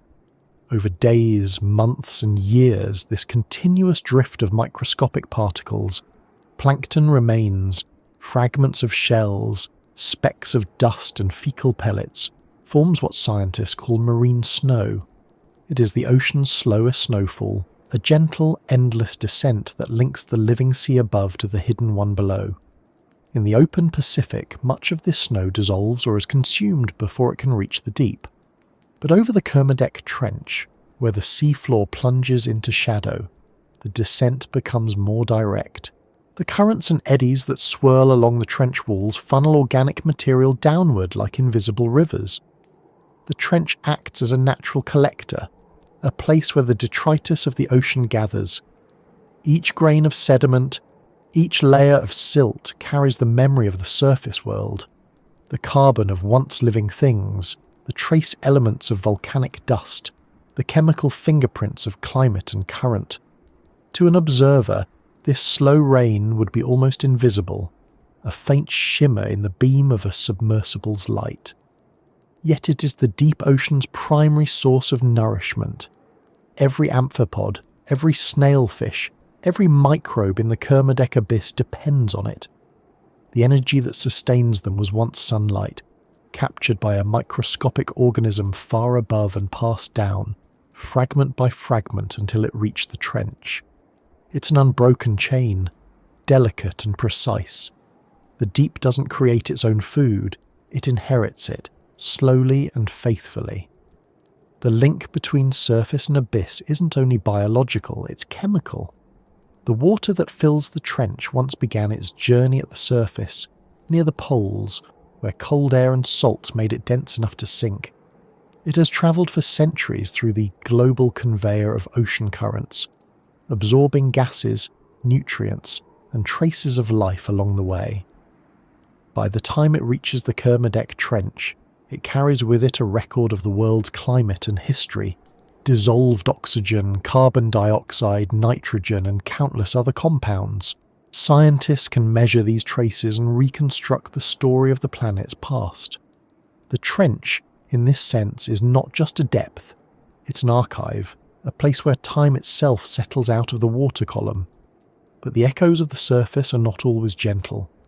Sometimes they arrive in violent bursts. When a large whale dies and sinks, it becomes a sudden feast, a rare moment of abundance in the deep. The fall of a whale carcass, what researchers call a whale fall, creates an oasis of life that can last for decades. Within days, scavengers strip the flesh. Within months, bacteria begin to break down the remaining bones, releasing sulfur compounds that feed entire microbial ecosystems. Crustaceans, worms, and mollusks move in, each species arriving in sequence, each performing its role in the slow decomposition. Eventually, nothing remains but a patch of enriched sediment, a small echo of the surface life that once swam above. These events are rare, but their impact lasts for centuries. The carbon from a single whale can feed generations of trench organisms, seeding new populations across kilometres of seafloor. The deep ocean's stability is built on these rare interruptions, moments when abundance punctuates scarcity. The Kermadec Trench, being one of the deepest collection points in the Pacific, receives more of these gifts than most. Each one is absorbed into its slow economy of decay and renewal. The connection between above and below isn't always biological. Dust from continents and volcanic ash from distant eruptions also find their way here. When volcanoes in Tonga or New Zealand erupt, the fine particles they release can drift across the ocean for weeks before settling into the trench. These particles carry minerals and trace elements that alter the chemistry of the seafloor. Iron, for example, can stimulate microbial growth. Silica and sulfur can change the balance of chemical reactions that sustain life in the sediment. Even the faintest layer of ash becomes part of the deep ecosystem, influencing processes that unfold over millennia. The Kermadec region is particularly active volcanically. Its arc of seamounts constantly exhales minerals and gases into the water. Hydrothermal vents along the trench walls release plumes that rise hundreds of meters, carrying iron, manganese, and other metals that eventually disperse through the deep currents. Some of these particles drift upward, feeding surface plankton blooms thousands of kilometers away. The exchange works both ways. The surface feeds the deep through the fall of organic matter, and the deep feeds the surface through its chemistry. The ocean's circulation turns these two halves into a single system, a planetary metabolism powered by motion, temperature, and time. It's easy to imagine the trench as still, but that's only true when viewed in human time. Over centuries, the deep currents that move through it shift subtly, redistributing oxygen and nutrients. These changes mirror the planet's climate above. When the surface warms or cools, when ice caps grow or shrink, the deep ocean feels it. Not immediately, but eventually. The water that fills the Kermadec Trench today may carry the signature of climate conditions from the Middle Ages. In 1,000 years it will reflect the conditions of our own era. The deep is always listening, always recording the surface's stories, one slow current at a time. This communication between worlds isn't symmetrical. The surface influences the deep far more than the deep influences the surface, at least on short timescales. But the feedback loops are real. When the deep ocean stores carbon, it cools the atmosphere. When that carbon returns through upwelling or volcanic release, it warms it again. The Kermadec Trench, through its immense capacity to store organic carbon in sediment, is part of that balance. The carbon that settles here can remain locked away for tens of thousands of years. Each particle that sinks is a tiny withdrawal from the planet's atmospheric account, a fraction of stability bought through depth. Human researchers have only recently begun to understand how important this role is. The deep trenches, once thought barren and inert, are now recognised as key players in the global carbon cycle. They are the final repositories of the planet's organic matter, the last stop in the ocean's long recycling chain. Without them, carbon would return to the surface more quickly, the atmosphere would grow warmer, and life as we know it would change. The Kermadec Trench, silent and unseen, helps regulate the temperature of the world above. Its stillness is a form of balance. Sometimes echoes from the surface arrive as sound. Hydrophones lowered into the Kermadec depths have captured noises that defy easy classification. Distant earthquakes, volcanic rumbles, the creak of shifting rock, and, faintly, the songs of whales. The sound of a humpback call, distorted by distance and depth, can travel for hundreds of kilometres. It reaches even into the trench, a faint melodic vibration moving through the heavy water. To us, it might be little more than noise, but to the creatures that live here, it's part of the texture of existence. The ocean carries voices through its layers, turning them into vibrations that shape behaviour, orientation, and perhaps even memory. Sound moves differently in the deep. It bends and refracts through layers of varying temperature and pressure, creating channels where it can travel for extraordinary distances. The SOFAR channel, short for sound fixing and ranging, lies between 600 and 1,200 metres deep, and acts as a kind of acoustic highway. Some of the sounds that reach the trench originate in this channel, travelling through it like whispers through stone corridors. The result is a world connected not by sight but by sound, a continuous hum linking surface storms, tectonic shifts, and living voices in one unbroken vibration. When scientists study the isotopic composition of trench sediments, they can trace events that happened far above. A spike in certain isotopes might correspond to a volcanic eruption, a period of drought, or a change in ocean currents. These records, stored grain by grain, provide a history of the surface world written in mud. Each layer is a message, an echo that sank and settled. To read it is to eavesdrop on the conversation between the surface and the abyss. The Kermadec Trench is not just a destination, it's a listening post for the planet's own history. Even life in the crushing dark carries traces of its surface ancestry. Genetic analysis of trench organisms reveals that many species evolved from shallower relatives that slowly adapted to depth. Over generations, as they followed food downward, they acquire the traits necessary to survive: the loss of pigment, the development of pressure-resistant proteins, the reduction of eyes. The deep didn't create them from nothing, it shaped them from what already existed. Every amphipod, every fish, every microbe carries within it the memory of light, a molecular echo of the world it left behind. In recent years, scientists have also found evidence that plastic pollution has joined this conversation between surface and deep.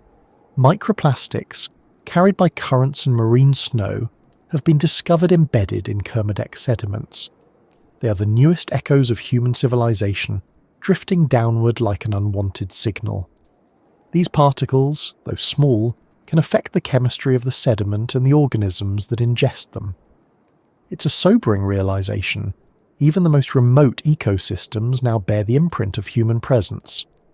The deep ocean, once thought immune to our reach, has become part of our story, one we've written into every corner of the planet.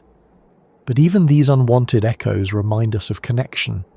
The deep doesn't reject what falls from above, it integrates it. Over time, the plastic will fragment further, mix with organic matter, and become indistinguishable from the sediment.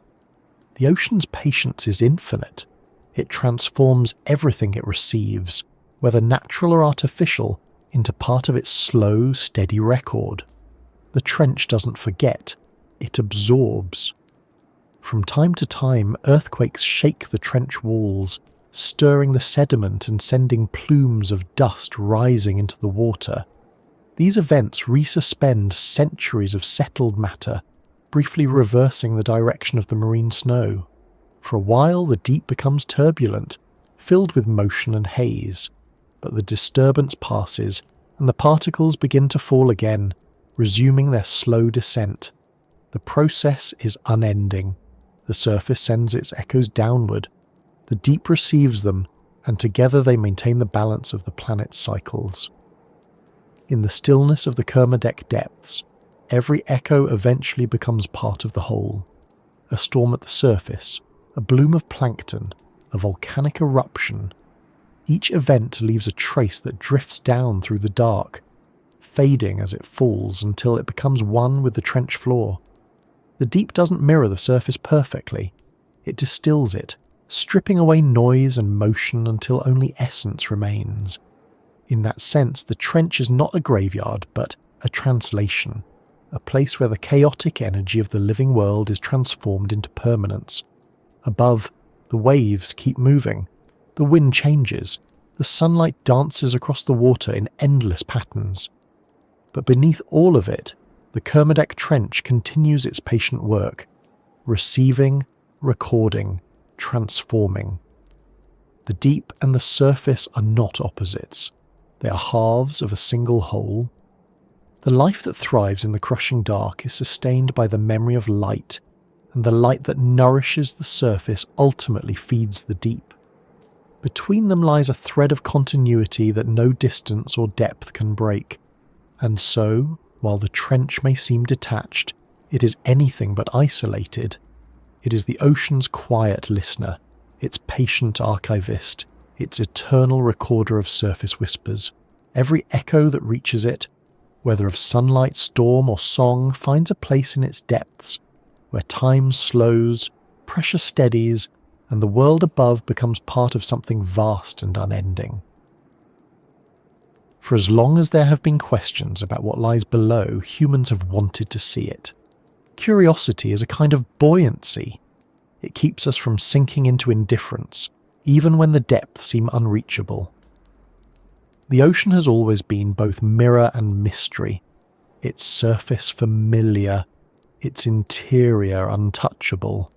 For centuries the deep was an abstraction, a void filled with imagination and myth. It was said that no light could reach it, no life could endure it, no human could descend and return.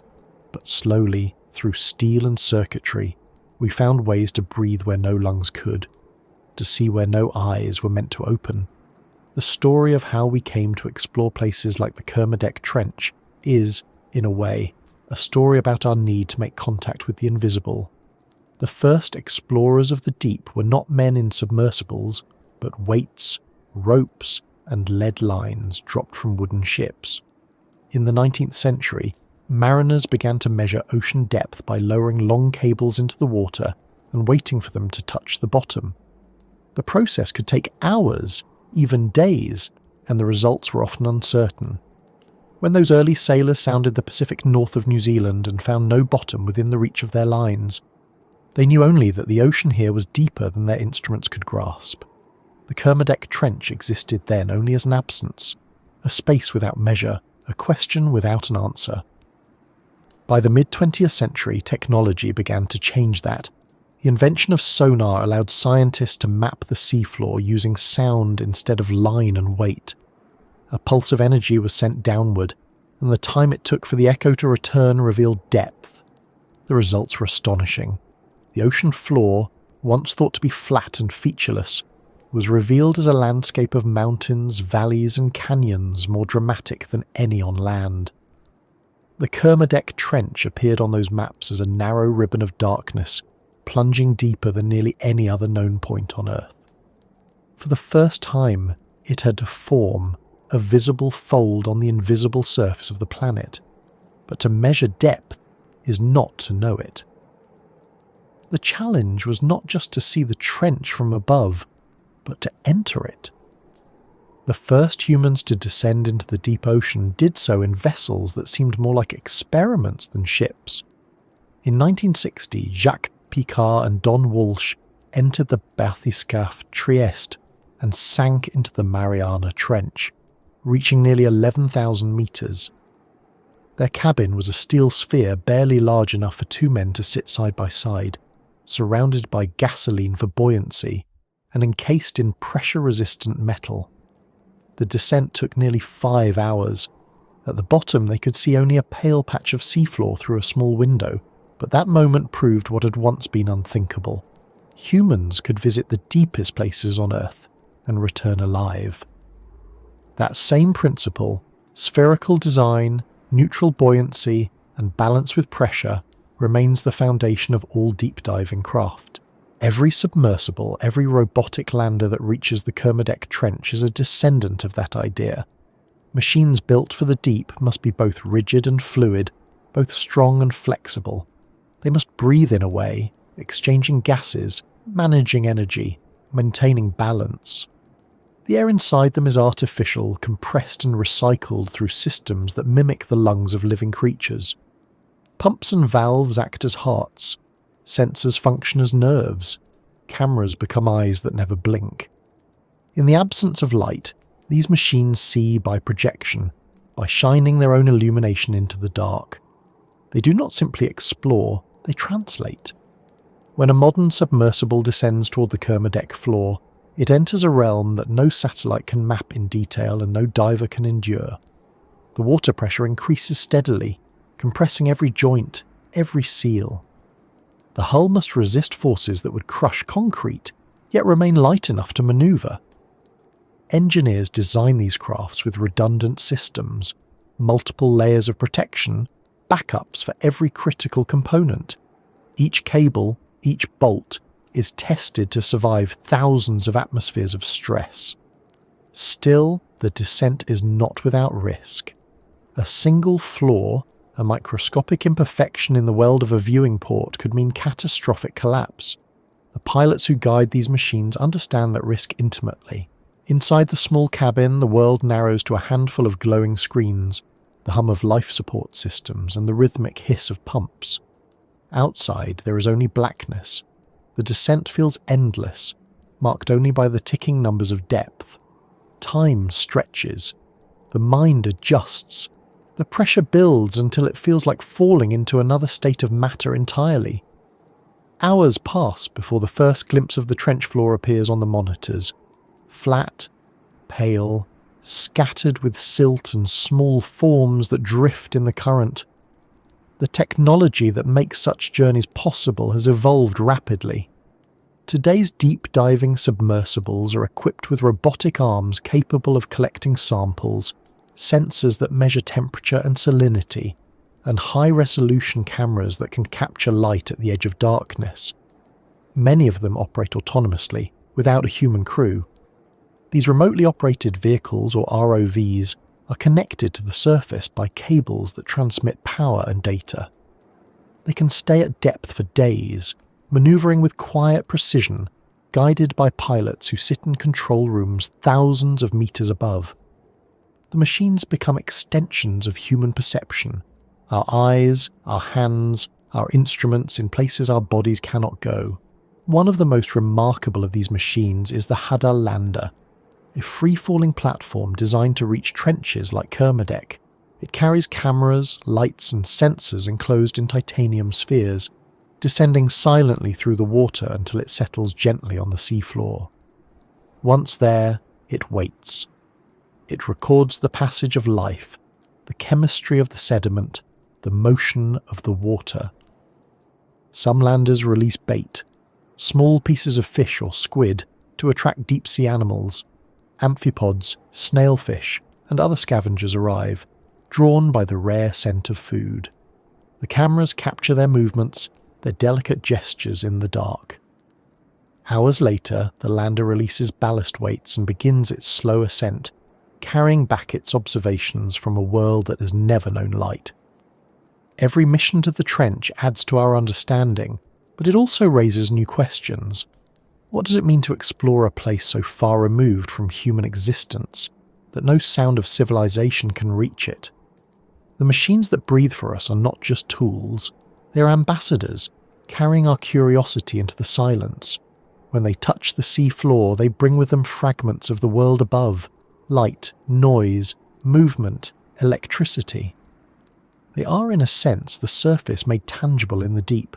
Through them, we make contact with something older and more patient than ourselves. Yet every journey is fleeting.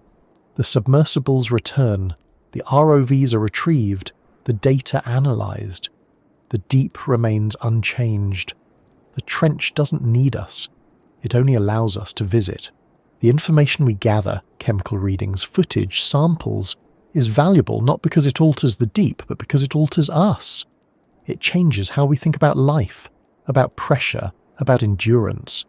It shows us that the ocean is not merely a barrier or a resource, but an entire mode of existence beyond our usual senses. The relationship between human and machine in this exploration is intimate. The deep has no air, no room for error, so every system must work flawlessly. Oxygen is scrubbed and recycled. Power is rationed. Cameras must function in near total darkness without overheating. Communication with the surface is delayed, often reduced to short coded signals. The pilot and the machine become one entity, a closed loop of awareness and adjustment. Every noise, every flicker of light, every vibration is registered, interpreted, and responded to. To dive here is to enter a dialogue with both technology and the ocean, each responding in kind to the other's presence. The deeper we go, the more our machines resemble the creatures we find there. Some ROVs are shaped like fish, with fins and tails that move gently through the water. Others glide like rays, their smooth bodies designed to minimize turbulence. Sensors mimic the lateral lines of fish, detecting pressure changes and currents. Artificial intelligence allows them to navigate autonomously, to adjust to the shifting landscape without direct human control. In essence, we have built mechanical organisms, machines that don't simply survive the deep but belong to it in their own mechanical way. These designs aren't purely functional, they're philosophical. To survive in the deep, a machine must adopt the same principles as life itself: flexibility, balance, and patience. It must yield rather than resist. The technology we create to explore the trench mirrors the adaptations of the amphipods and snailfish. It's not about conquering the environment, it's about becoming part of it, even temporarily. The deeper we push our instruments, the more we are forced to imitate the ocean's own logic. The information gathered from the Kermadec region has reshaped science's understanding of the Earth's systems. Sensors have recorded chemical gradients that reveal how carbon and nutrients move through the ocean. Cameras have captured species never seen before, organisms so delicate they vanish at the touch of light. Some of these discoveries have practical implications: new enzymes that function under pressure, potential medical applications, insights into how life might exist elsewhere in the universe. But beyond utility lies something quieter: the recognition that the planet is still largely unexplored, that vast regions remain beyond reach. In recent years, robotic explorers have begun to operate semi-independently, guided not by remote pilots but by algorithms that learn from their surroundings. These autonomous vehicles can descend into trenches like Kermadec, navigate the terrain, and return with data no human has directly witnessed. They act without eyes, without breath, without fear, machines that experience the deep not as alien, but as normal. The more capable these systems become, the closer we approach a strange inversion, machines becoming the primary witnesses of the natural world, while humans watch through their lenses. In the deep, technology doesn't just extend perception, it replaces it. There's a certain irony in this progress. The deeper we reach, the more distance grows between us and what we explore. The first explorers of the deep risk their lives in cramped metal spheres, feeling every groan of the hull. Today, we send machines that can dive deeper, stay longer, endure more. But they do so without sensation, without the human element that made those early descents both terrifying and transformative. We see more than ever before, but we feel it less. The machines breathe for us, but they do not dream for us. Still, without them, the trench would remain a blank space on the map, a silence in our understanding. Each camera that descends into the Kermadec depths illuminates a fragment of the unknown. Each sensor that records pressure and chemistry adds a line to the planet's story. Through technology, we translate the incomprehensible into knowledge, into language. The deep ocean teaches us that seeing is not just a physical act. It's a kind of empathy, a reaching out into what was once unseen. Even the failures matter. Many deep-sea missions end in loss. Equipment crushed, data unretrieved, machines swallowed by the pressure they were built to endure. Somewhere on the trench floor lie the remains of lost probes and cameras, silent monuments to our persistence. They've become part of the ecosystem now, covered in sediment, colonized by microbes, integrated into the same slow cycle as everything else. The ocean accepts them, as it accepts everything that falls into it. What was once technology becomes geology, another echo of the surface woven into the fabric of the deep. For all the sophistication of our tools, the fundamental challenge remains the same, to understand without intrusion. The more we send into the deep, the greater our responsibility to preserve it. Machines that breathe for us must also represent us well. They must measure without harming, observe without altering. The deep sea does not heal from disturbance the way shallow waters do. Each movement of a thruster stirs centuries of settled sediment. Each light beam startles creatures unaccustomed to brightness. Exploration is necessary, but it carries a weight that mirrors the very pressure we study. The cost of knowledge here is gentleness. The engineers who build deep-sea machines often describe them in human terms, as if affection were part of the process. They speak of them as companions, partners, even emissaries. The truth is that each of these machines embodies an act of trust. Trust that the physics will hold, that the systems will work, that the connection to the surface will not break. When the submersible disappears beneath the waves, it takes with it not just equipment, but faith in our ability to coexist with what we don't control. The ocean rewards that faith not with comfort, but with perspective. As the submersible rises again from the trench, its lights fade from view. The data it carries will take months to analyze, the samples years to study. But the journey itself is its own kind of message. The deep does not yield its secrets easily. Each descent is a conversation, each ascent an answer that leads to another question. The machines that breathe for us don't just explore, they remind us of the boundaries we have yet to cross, both physical and intellectual. Above, the surface world continues, ships move, storms form, the sun arcs across the sky, but far below, the machines have already returned to silence. The trench remains, unmoved, unbothered, eternal. It doesn't need us, but it tolerates our curiosity.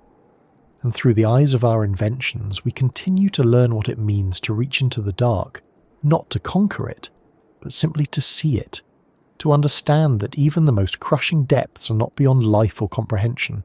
They are, in their quiet way, waiting to be known. Even beneath the pressure and silence, the earth never stops moving. The seafloor beneath the Kermadec Trench is not a static foundation, but a living system, restless and cyclical. It shifts, bends, and exhales heat from the planet's interior. What feels eternal from above is, down here, a continuous motion stretched across timescales too long for human perception. The crust creaks under tension, faults slip, and magma seeps upward through invisible cracks. It's slow, patient movement, but it never ceases.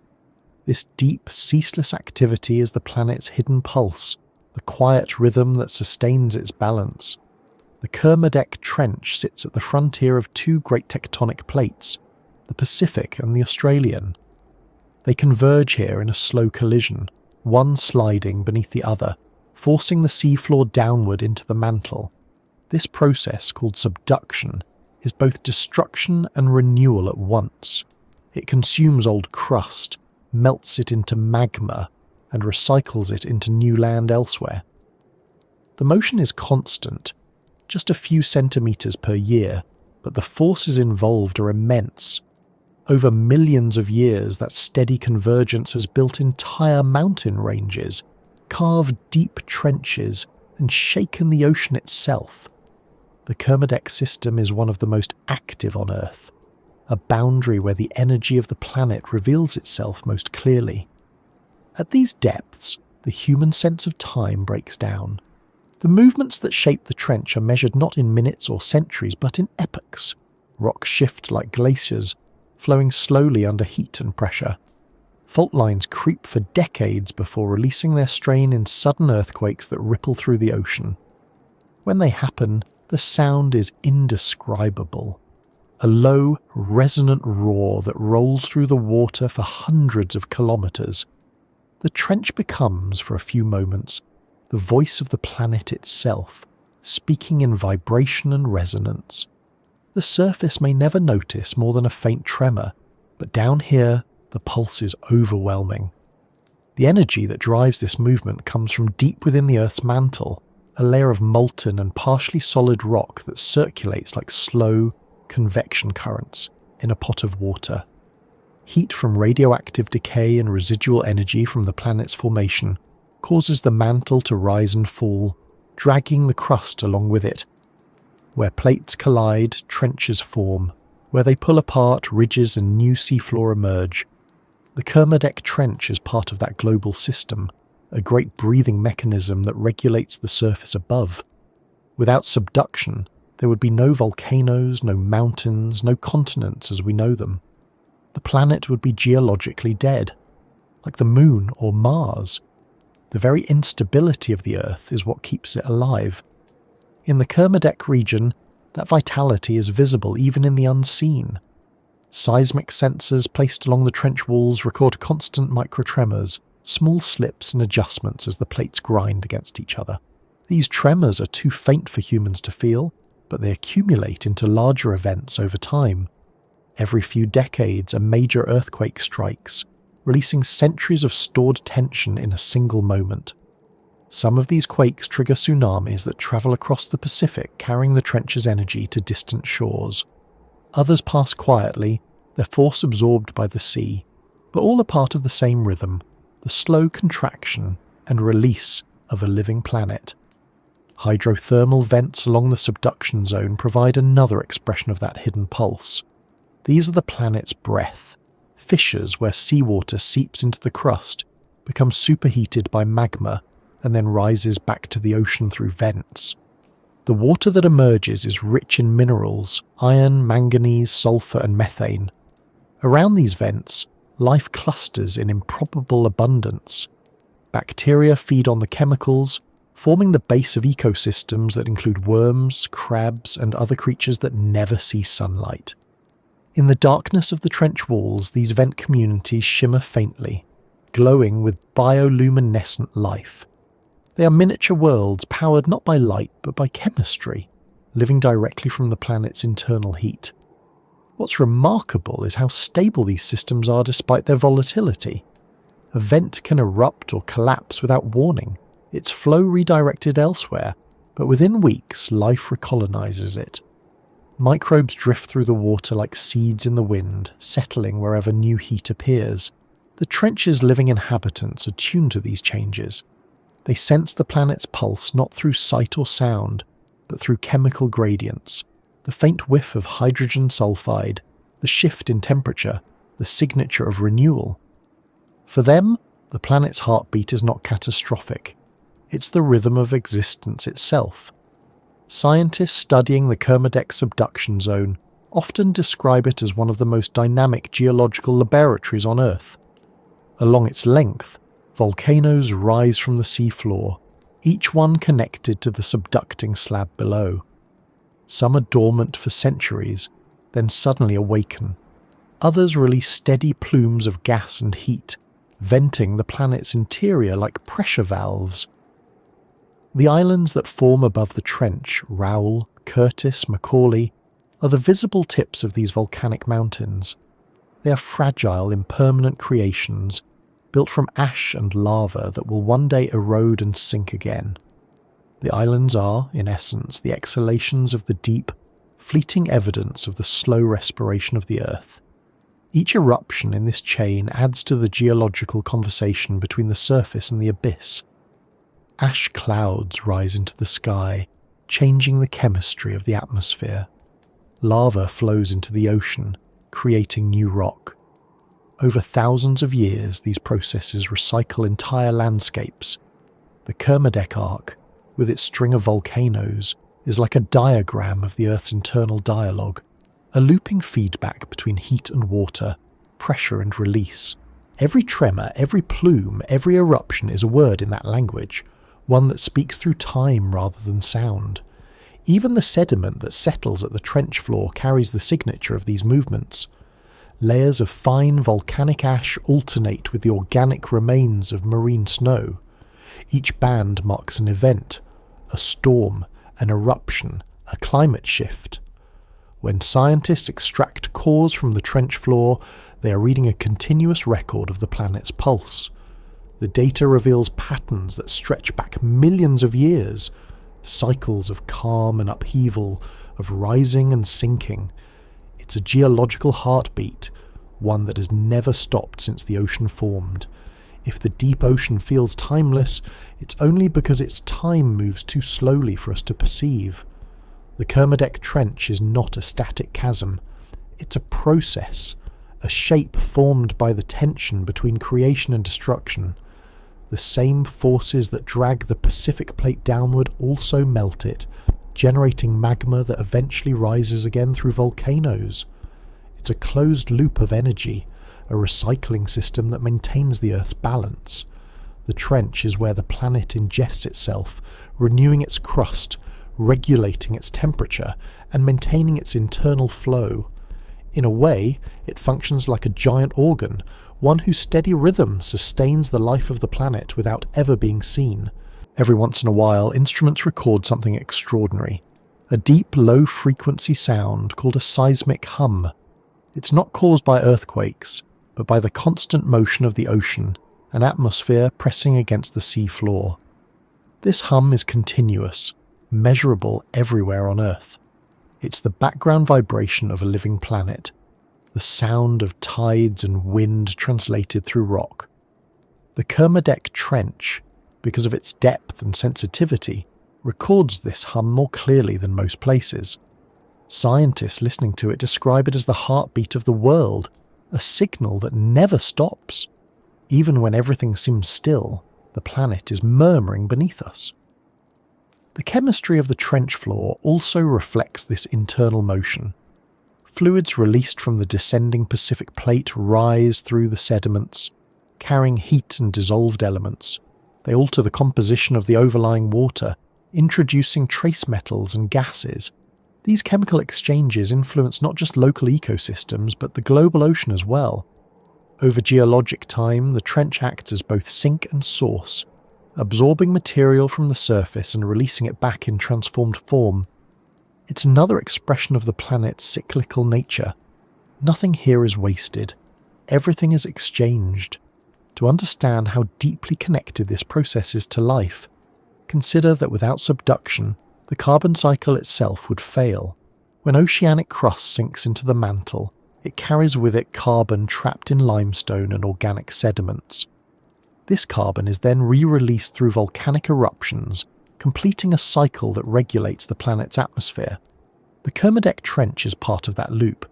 It is, quite literally, one of the places where the Earth breathes, drawing in and exhaling the gases that make the surface habitable. The quiet pulse that moves the plates also sustains the air we breathe. The technology we use to study these movements is delicate compared to the scale of what it measures.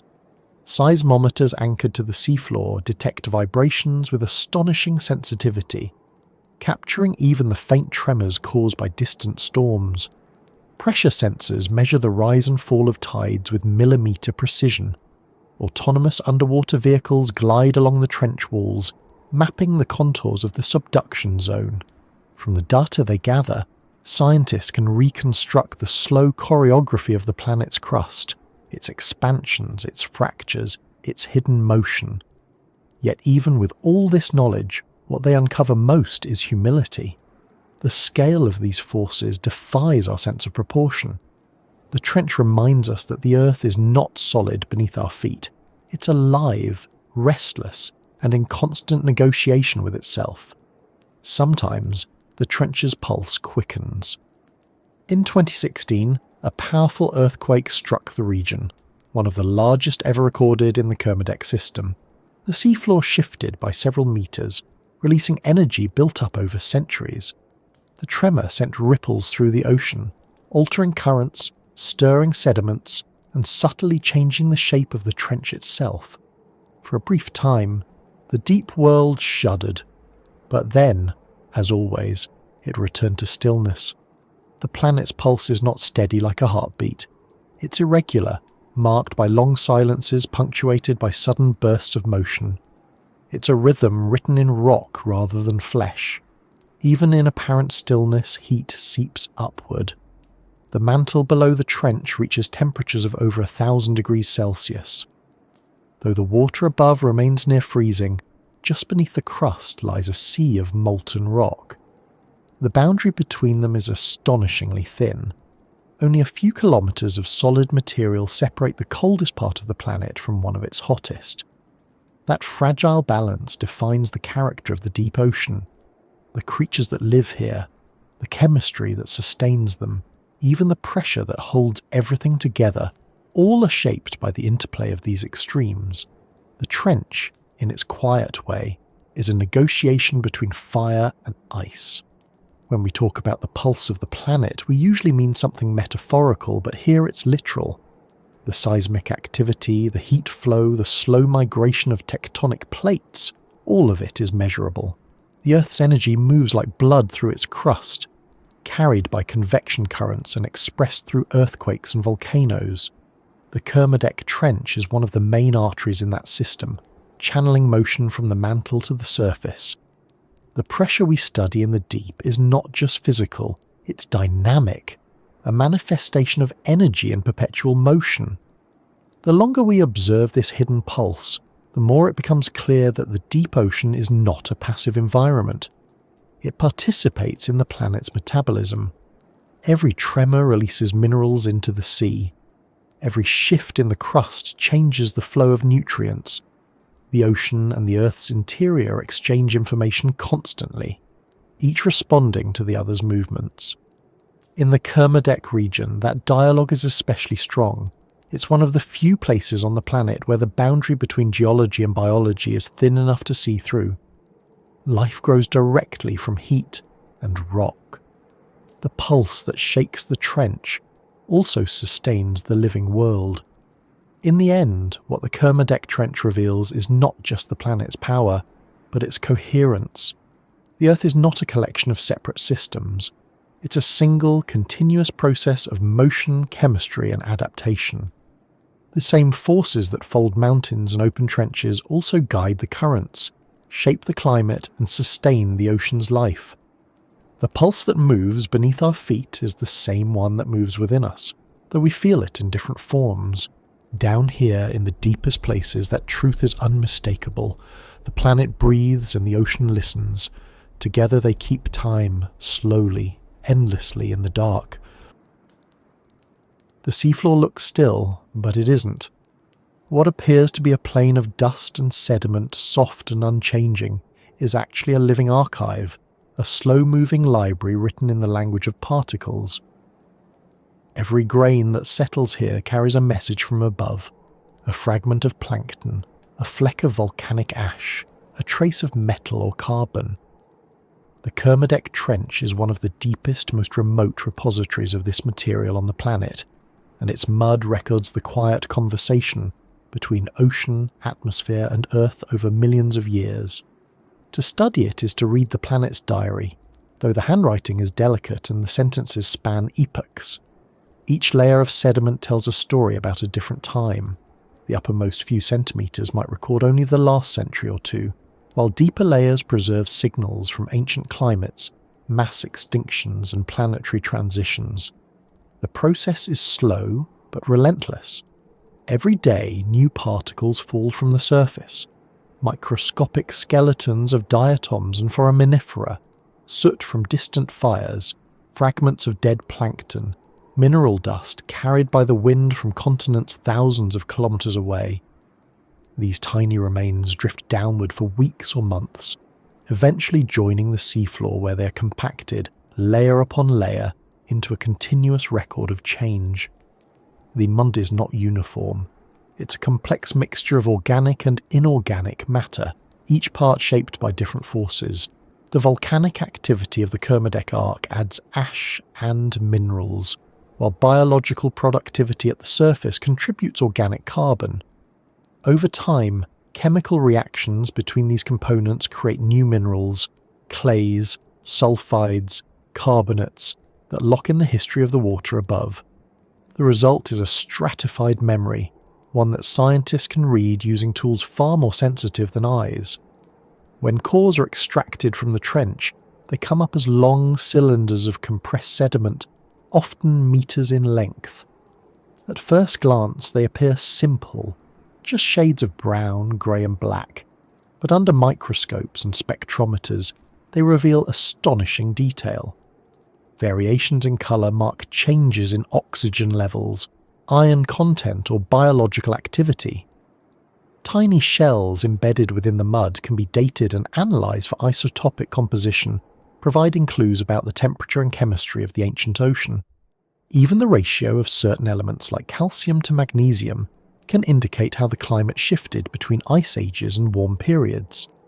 In this way, the trench's mud functions like a global climate archive, recording fluctuations in carbon, temperature and life across unimaginable timescales. To read these messages, scientists use techniques that border on forensic. They measure the decay of radioactive isotopes like carbon-14 and uranium-thorium to date layers precisely. They analyse fossilised microorganisms to reconstruct ecosystems that disappeared millions of years ago. Some even examine the orientation of magnetic minerals to track reversals in the Earth's magnetic field. Each sample adds a line to the story, connecting the present trench to a past ocean that may have looked entirely different. The Kermadec sediments contain traces of everything that has ever passed through this part of the Pacific. Volcanic eruptions, plankton blooms, even human activity from the surface. It's humbling to realise how sensitive this system is. A single change in temperature or current at the surface can alter the rate at which particles fall, the type of organisms that thrive, or the chemistry of the sediment below. The deep ocean might feel timeless, but its mud keeps precise time. Every layer is a timestamp, a fingerprint of the planet's shifting equilibrium. And because the trench is so deep, so undisturbed, its record is unusually complete. Unlike shallower seafloors that are churned by currents and storms, the Kermadec Trench preserves even the finest details, untouched for millennia. The deeper one looks into these sediments, the further back the story stretches. Some layers date to when the Pacific Plate first began to sink beneath the Australian Plate, forming the trench itself. Others capture the imprint of glacial cycles, the slow breathing of the planet as ice advanced and retreated across continents. During ice ages, dust from dry lands drifted farther across the ocean, leaving distinctive mineral signatures in the mud. During warmer interglacial periods, plankton thrived at the surface, and the sediments became richer in organic carbon. These cycles repeat like verses in a poem written by the Earth's climate. What's most remarkable is that even microscopic organisms leave their voices in this archive. Foraminifera, those tiny single-celled creatures that build intricate shells, serve as one of the most valuable recorders of ancient ocean conditions. When they die, their shells sink and become part of the sediment. The ratio of oxygen isotopes in those shells reflects the temperature and salinity of the water in which they lived. By analysing thousands of them from different layers, scientists can reconstruct a timeline of ocean temperature spanning hundreds of thousands of years. In the Kermadec Trench, where sediment accumulates slowly but continuously, these timelines reach back to the origins of the modern Pacific circulation system. Sometimes the mud reveals abrupt changes, thin bands of distinct composition that mark catastrophic events. A layer of coarse volcanic ash might indicate a massive eruption from one of the Kermadec volcanoes. A sudden spike in iridium could signal a meteor impact. A dark, organic-rich stratum might record an ancient episode of ocean anoxia, when vast regions of water lost their oxygen and life briefly suffocated. These are the punctuation marks in the planet's long sentence, brief but defining. Each one corresponds to a moment when the Earth's systems faltered and then recovered, a reminder that stability has always been temporary. More recent layers contain subtler, yet equally telling, signals of human influence. Industrial pollutants, microplastics, and artificial radionuclides have begun to appear even in the deepest sediments. These compounds travel through the atmosphere and ocean currents, eventually settling in the same mud that records natural history. The line between human time and geological time is vanishing. Future scientists, if they still exist to study these layers, will find a sharp boundary, one that marks the beginning of our era. It will be identifiable by the sudden appearance of synthetic materials, isotopes from nuclear tests, and a spike in carbon deposition from fossil fuel combustion. In that sense, humanity has already written itself into the planet's stratigraphy. Our actions are now part of the trench's memory. When viewed from this perspective, the Kermadec mud is not just an accumulation of debris. It's a kind of consciousness, a physical memory of everything that has happened to the Pacific and beyond. The weight of water above compresses it slowly, but it never forgets. The messages encoded within it can outlast civilizations, species, even continents. They will remain legible long after the ocean's surface has changed shape and the land we know has drifted elsewhere. The deep ocean is often described as timeless, but perhaps it's more accurate to say that it's time-rich. Every particle that falls here adds another second to the planet's enduring narrative. The chemical processes that occur within these sediments are as intricate as the stories they contain. Organic material buried in the mud decomposes slowly, releasing methane and carbon dioxide. Sulfate-reducing bacteria consume some of these gases, producing hydrogen sulfide. This in turn reacts with iron to form black iron sulfide minerals, which give certain layers their dark colour. These reactions unfold over centuries, sometimes millennia, transforming soft mud into solid rock. The result is a geological palimpsest, a document rewritten over and over by chemistry but never fully erased. Every once in a while, an earthquake disturbs the trench floor, stirring the sediment and creating turbidite layers, bands of coarser material deposited when the seafloor briefly becomes fluid and flows downslope. These events act like page breaks in the record, marking times of sudden motion. Between them, the slow rain of particles continues, uninterrupted. It's as if the trench alternates between silence and movement, between steady inscription and abrupt revision. The pattern is both predictable and chaotic, a reflection of the dual nature of the planet itself. In some layers, scientists find fossilized traces of bacteria, tiny filaments preserved in minerals. These microbial communities lived and died within the mud, their metabolic activity influencing the chemistry of the surrounding material. Even in death, they leave messages of life, subtle changes in isotopic ratios, distinctive mineral formations, and complex organic molecules that can persist for millions of years. The deep biosphere, the realm of life buried beneath the seafloor, may extend hundreds of meters into the sediment. It's estimated that the total mass of this buried life rivals that of all surface organisms combined. In the Kermadec Trench, that hidden world continues to work quietly, turning chemical gradients into energy, writing its existence molecule by molecule into the archive. The idea that the Earth's history could be contained in mud feels almost paradoxical. We're used to thinking of stone as permanent and mud as fleeting. But in the deep ocean, mud becomes the medium of immortality. The absence of light, the lack of disturbance, the constant pressure, all these factors preserve rather than destroy. The trench floor is less like a graveyard and more like a vault, storing everything that falls into it. From the shells of microscopic life to the residues of human industry, every trace is held in suspension, waiting for someone to interpret it. For researchers, studying these sediments is both an act of discovery and patience. Extracting a core from the trench requires precision. The equipment must descend 10 kilometers through cold, dense water, remain stable on uneven terrain, and then return without contamination. Each mission is a logistical and engineering challenge, but the reward is profound. When the core reaches the surface, it carries with it not just material, but time itself, compressed, layered, and tangible. The scientists who open these cores often describe a sense of reverence, as though they're handling something alive.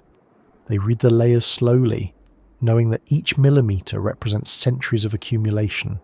In laboratories, the samples are sliced, scanned, and analysed in ways that seem almost ritualistic. Microscopes reveal the skeletal remains of plankton in crystalline detail. Mass spectrometers measure the elemental composition of individual grains. Computer models reconstruct the ocean currents that carried them. Through this process, the mud becomes narrative. Its chemistry turns into chronology, its structure into story. The Kermadec sediments speak not in words, but in ratios, colours, and densities. Decoding them is like listening to the planet whisper through numbers. But even with all our tools, there are limits to what can be known. Some messages are too faint, too complex, or too ancient to interpret fully. The record is not complete. It's partial, fragmented by erosion and compression. Yet, even in its gaps, meaning persists. The very act of recording, of catching even a fraction of the surface world's residue, is enough to remind us of continuity. The ocean never stops documenting its own existence. Every molecule of mud is a record of transformation, a testimony that nothing truly disappears. If the deep ocean has a memory, the Kermadec Trench is one of its most articulate expressions. It listens to the planet's movements, its climate, its biology, and even its mistakes. It writes without intention, without bias, and without end. The messages it keeps are not for us, yet we find ourselves drawn to read them anyway. Perhaps it's because, beneath all our technology and curiosity, we recognise something familiar in that process, the instinct to preserve, to remember, to leave a trace. Somewhere, beneath layers of sediment thicker than any mountain is tall, a new particle is settling. It might be a grain of volcanic glass, a fragment of plankton shell, or a microscopic piece of plastic drifting from the surface. It will come to rest among millions of others, indistinguishable yet essential. Over time it will compact, fossilise, and become part of the planet's archive. Long after we're gone, its presence will remain. Another quiet message in the mud, another sentence in the story the Earth writes about itself, patiently, endlessly, in the dark. The deeper we travel into the Kermadec Trench, the clearer it becomes that fragility and endurance are not opposites here. They coexist in every form, every movement, every flicker of light that breaks the dark.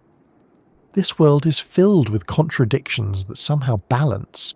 Creatures so soft they could be crushed by a fingertip on the surface, yet strong enough to survive under pressures that would destroy steel. The trench is full of giants that move like ghosts and small, glowing organisms that carry entire ecosystems on their fragile chemistry. Down here, strength is measured not by force but by persistence, by the ability to keep living when the world above would call it impossible. It begins with the largest and quietest residents of the deep, the great deep-sea jellyfish, translucent bodies drifting through the water column like living parachutes. Their bells pulse gently, not with speed but with rhythm, conserving energy as they travel through the vertical expanse. They are almost invisible, their tissues filled with water so that their density matches the ocean around them. Some of these jellyfish span meters in diameter, their tentacles trailing into darkness beyond the reach of light. They are fragile giants, creatures without bones, without defences, whose survival depends entirely on their invisibility and stillness. Each pulse of their bell propels them forward just enough to remain suspended between sinking and rising, an endless slow dance with gravity. Other giants hide within the mud. The deep-sea holothurians, sea cucumbers, cover the trench floor, feeding on the thin layer of organic material that settles there. They move slowly, processing the sediment through their bodies, recycling it grain by grain. Each one consumes its own weight in mud every few days, turning death and decay back into nourishment for others. In this way, they keep the cycle of life in motion even at the bottom of the world. They are unremarkable in appearance, soft-bodied and almost shapeless, but collectively they form one of the largest living biomasses on the planet. Without them, the ocean floor would choke on its own remains. Among these slow grazers, there are rarer visitors. Occasionally the remains of a whale or shark descend into the trench, a mass of flesh and bone falling through the water like a star extinguished. When it lands, it becomes the centre of a small world. Amphipods, worms and snailfish converge from all directions, drawn by the scent of decay. Within days the carcass is alive with motion. Crustaceans strip the flesh, bacteria bloom in the marrow, and eel-pout fish circle in the shadows. Over months the skeleton becomes a reef of sorts, covered in mats of sulphur-eating bacteria that glow faintly in the dark. The whale's death becomes an act of creation, sustaining life in a place that has almost none to spare. What's remarkable is how delicate this balance is. Every bit of energy that enters the trench, whether as falling debris or chemical flux, is used and reused until nothing remains. The deep ocean has no waste. Even the smallest flicker of light, the brief spark of bioluminescence from a drifting plankton, marks a transfer of energy, a moment when one form of life reaches another. These flashes might seem decorative to us, but they are messages, defences, lures, and sometimes acts of deception. In a world without sunlight, light itself becomes the most valuable resource of all. The bioluminescent creatures of the Kermadec depths are as varied as they are mysterious. Some produce light to attract prey, others use it to confuse predators. Certain jellyfish release clouds of glowing particles when threatened, dazzling the darkness like underwater fireworks. Small crustaceans flash rhythmically, communicating through sequences of pulses that scientists are only beginning to interpret.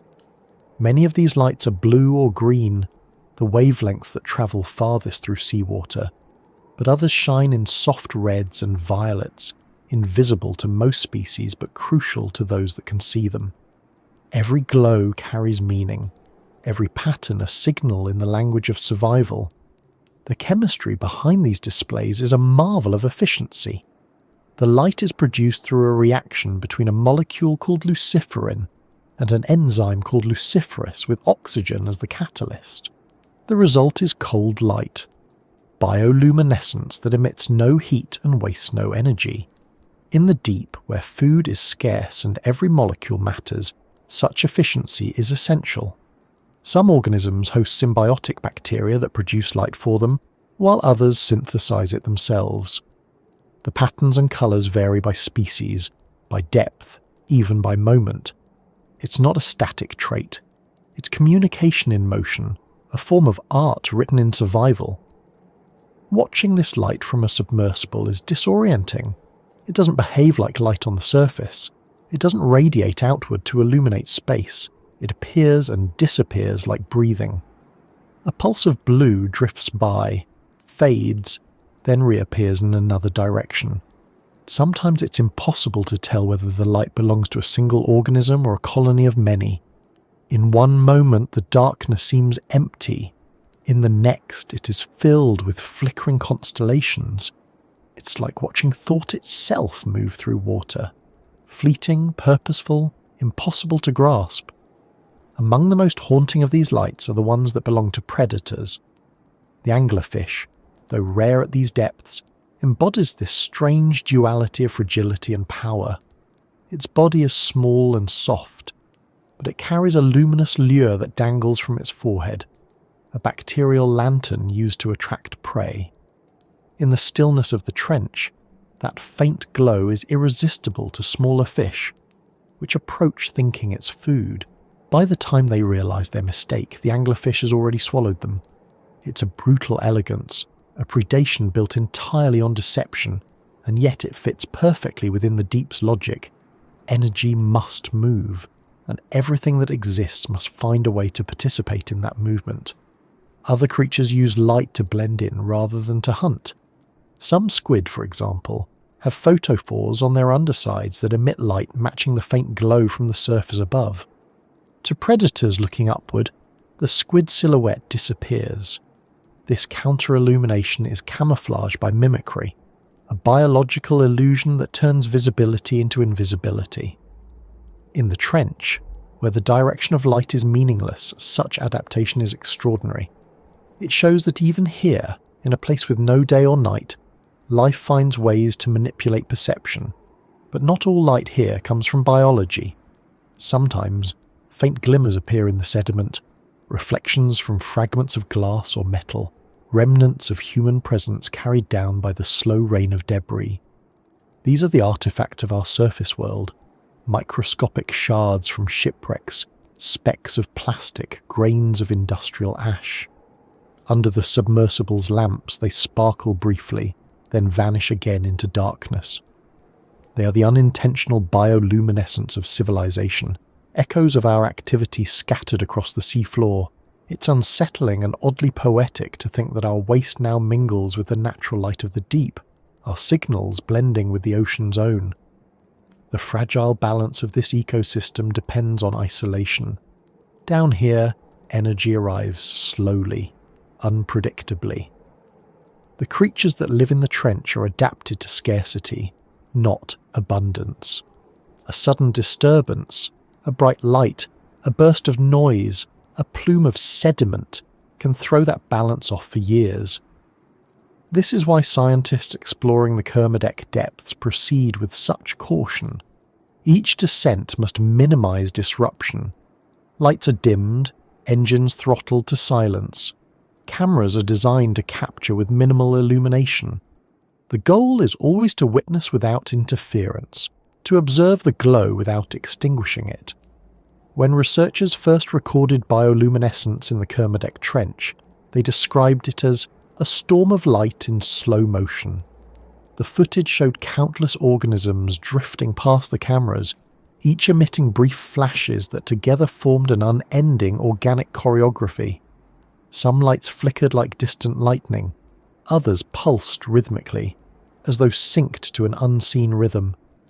The scientists noted how few of these species had ever been observed before. Many had no known classification. Their forms defied existing taxonomies. Their lights followed no predictable pattern. It was as if the trench had evolved an entirely separate visual language, one we have only begun to interpret. Even at these depths, fragility is not weakness. It's precision. The bodies of deep-sea creatures are fine-tuned to their environment, adapted to the exact pressure, temperature and chemistry that define their world. A change of even a few degrees, a shift in acidity, could unravel that balance. This vulnerability is what makes the deep ocean both resilient and at risk. It has survived uncountable millennia of planetary change, yet it may not withstand the pace of human transformation. Rising temperatures, plastic pollution, and carbon absorption are slowly altering even the deepest waters. The light still flickers, but it does so in a world that is subtly changing beneath it. There's a strange irony in how the most delicate forms of life are often the most enduring. The jellyfish, soft and ephemeral, has outlived entire lineages of armoured creatures. The bioluminescent plankton, invisible to the naked eye, shapes the behaviour of animals kilometres larger than itself. Even the microbial films that shimmer on the trench floor have persisted since before multicellular life evolved. Fragility, it seems, is not the opposite of survival, but its secret instrument. In the deep, the soft endure while the rigid shatter. The faint lights outlast the bright ones. In this world of slow motion and soft luminescence, even silence feels alive. The flickers of light are not just signals, they're expressions of rhythm, of synchronization between organisms that never meet but share the same space. Some researchers believe that bioluminescence in the deep sea could serve as a kind of ecosystem-wide communication, a network of visual cues that maintains balance. Each light may inform others about movement, abundance, or danger. It's a theory still unproven, but compelling.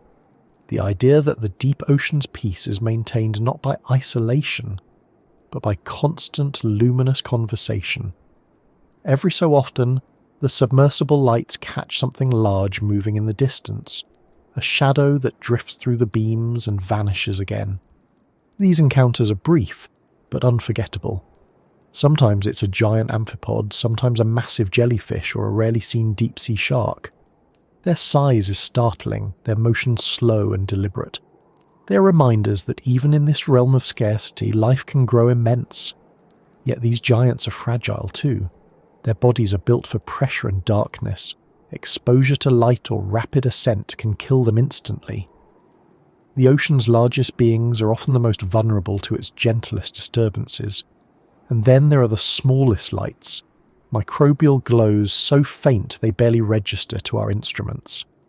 These are the deep's quietest voices, flickering just above the sediment where life begins and ends. Their glow is not meant to attract or defend. It's a byproduct of metabolism, a trace of energy released in chemical reactions. When magnified, these glows look like stars scattered across a dark sky. They are countless and constant, illuminating nothing but themselves, yet collectively shaping the chemical environment of the trench. From a distance, the trench appears as absolute darkness, but within that darkness, everything shimmers faintly. Every creature, every grain of sediment reflects or emits light in some form. The deep is not empty, it's dimly, delicately alive. It's an ecosystem defined by restraint, where even the act of glowing is measured, purposeful, and brief. To witness it is to understand that beauty does not need brightness, it needs only persistence.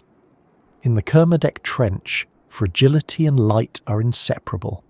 The jellyfish that drifts, the amphipod that feeds, the microbe that glows, all exist within a balance that depends on stillness and precision. The ocean's giants are soft not because they are weak, but because they've learned the art of yielding. The flickers of light that punctuate the dark are not exceptions. They are the rule, the quiet language of a world that survives through patience. If you could hover there long enough between the slow-moving giants and the clouds of tiny glowing plankton, you might notice how everything is connected by these subtle exchanges. Light passes to light, energy to energy, moment to moment. The trench, for all its stillness, hums with continuity. Every pulse of light, every fragile gesture is part of the same vast persistence that has carried life through ages of change. The flickers come and go, but the rhythm remains, the faint, eternal heartbeat of the deep. At the very bottom of the Kermadec Trench, there is a kind of stillness that doesn't exist anywhere else on Earth. It is not silence, not exactly, because the ocean is never completely quiet.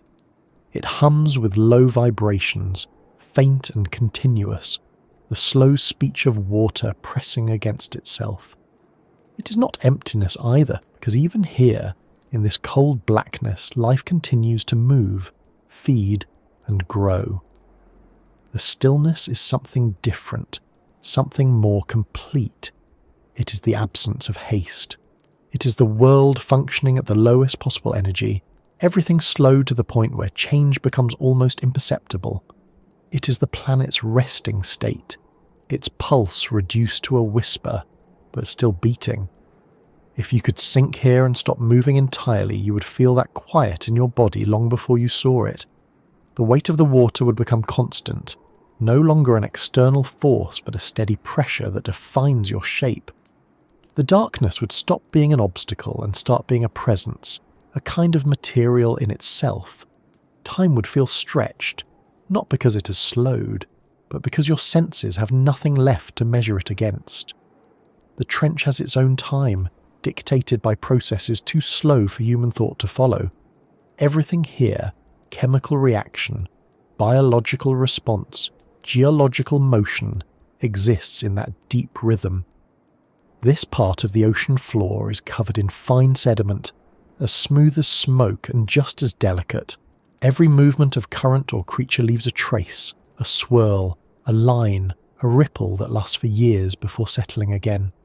The submersible lights reveal a surface that looks untouched, but even here the signs of life are everywhere if you know how to see them.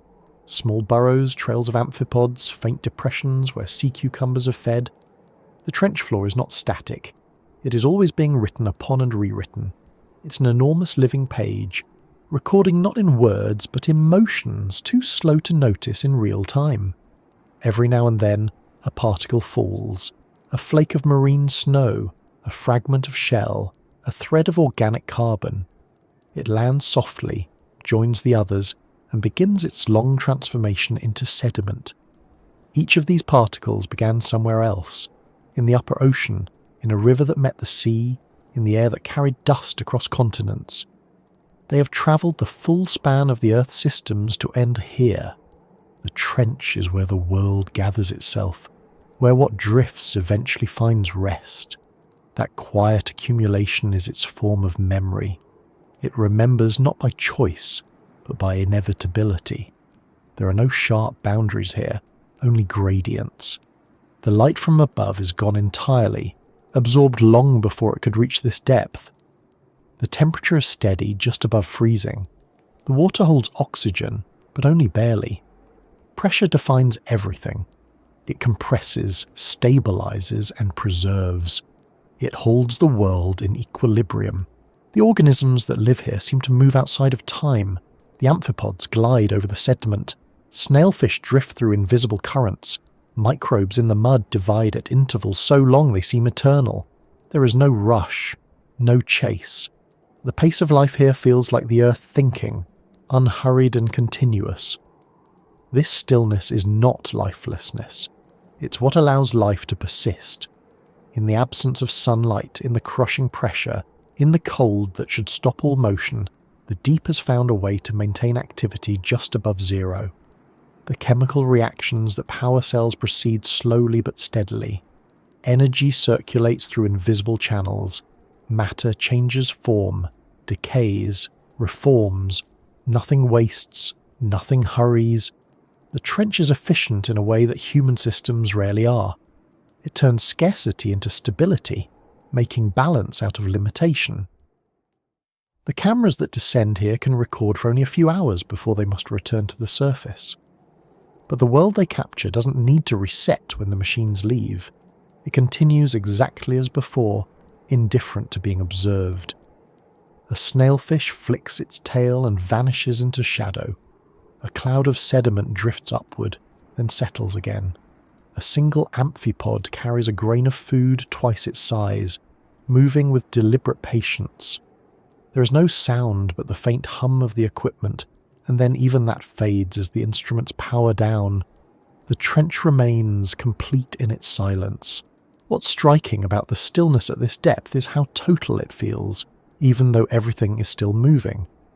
The currents here are weak, but they never stop. They carry nutrients and particles slowly along the trench axis, guided by differences in temperature and salinity that change only over centuries. These slow motions are what connect the deepest point to the rest of the ocean. Even here, at the bottom of the Pacific, the trench is part of a system. Its quiet is not isolation, but balance. It's the part of the planet where motion reaches its most stable form, where the endless movement of water, heat, and matter converges into a kind of equilibrium.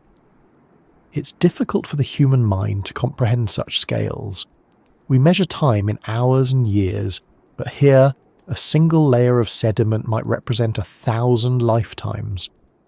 The amphipods scurrying across the seafloor today is part of a lineage that has changed almost not at all in tens of millions of years. The bacteria metabolizing minerals in the mud are direct descendants of the planet's earliest life. The trench does not evolve quickly. It doesn't need to. In a world defined by patience, longevity becomes the ultimate adaptation. The stillness also hides power. The same tectonic forces that shape mountains and trigger earthquakes are alive beneath this calm surface. The Pacific plate continues its descent, sliding deeper into the mantle, carrying water and rock into the planet's interior.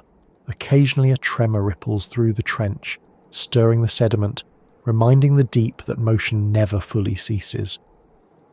These pulses are the planet's slow heartbeat, too long for us to hear directly but always present. Even the stillness depends on movement. It's the surface appearance of balance built on constant internal change. For the organisms that live here, the distinction between stillness and motion doesn't exist the way it does for us. To them, the background conditions of pressure and cold are not barriers, they are constants. The snailfish gliding through the dark does not feel burdened by the weight of the water. It moves as easily here as a bird through the air. The amphipod does not perceive the sediment as desolation, it perceives it as landscape. The microbes that thrive in the mud do not notice the absence of light. For them, chemical energy is illumination enough. Life adapts so completely to its environment that it becomes inseparable from it.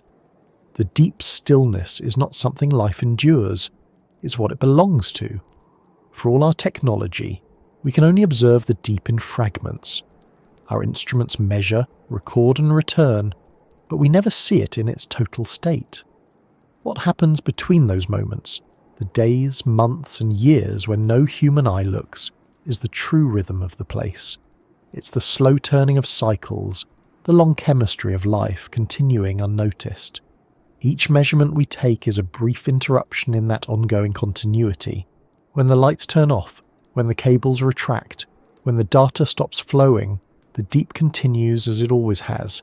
It needs no audience, no validation. The stillness of the trench invites comparison to sleep, though even that isn't quite right. Sleep implies rest after activity, a pause before renewal. The trench's stillness is something else, an equilibrium without beginning or end. It is motion reduced to its simplest form. To witness it is to understand that life doesn't always require motional growth. Sometimes it requires only persistence. The deep has perfected that art. It survives not by competing, but by existing exactly as much as necessary, no more.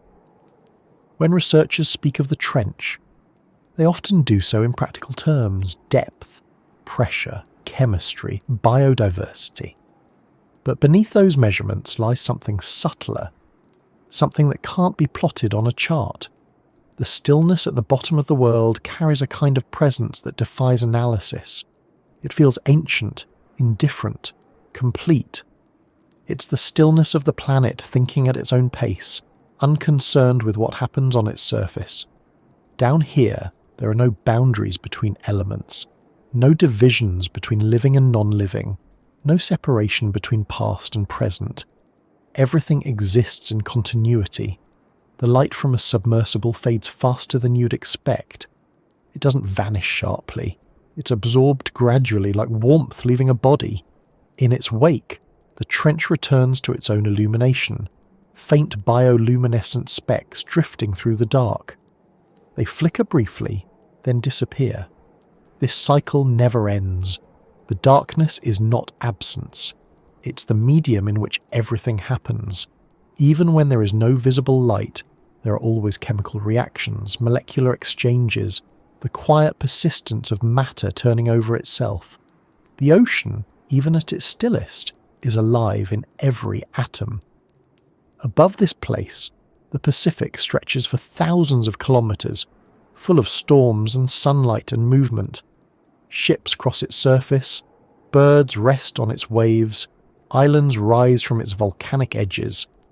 None of that commotion reaches here. The deep is insulated from the noise of weather, from the turbulence of human life. But it's not separate.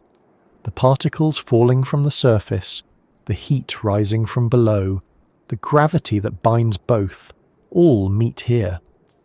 The trench is not the end of the world, but its meeting point, where everything that moves eventually comes to rest, if only for a while. If there is wisdom in the deep, it lies in that continuity. The stillness here is not peace in the sense of quiet, it's peace as equilibrium. Every motion above, every fluctuation in temperature or current, finds its resolution in this depth. The planet's cycles of destruction and renewal are all absorbed into this one steady rhythm. It's a reminder that endings and beginnings are the same process viewed from different speeds. What falls eventually becomes foundation. What dies becomes nourishment. What disappears becomes part of the next layer.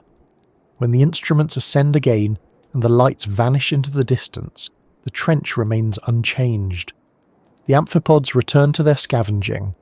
The snailfish continue their slow drift. The sediment resettles.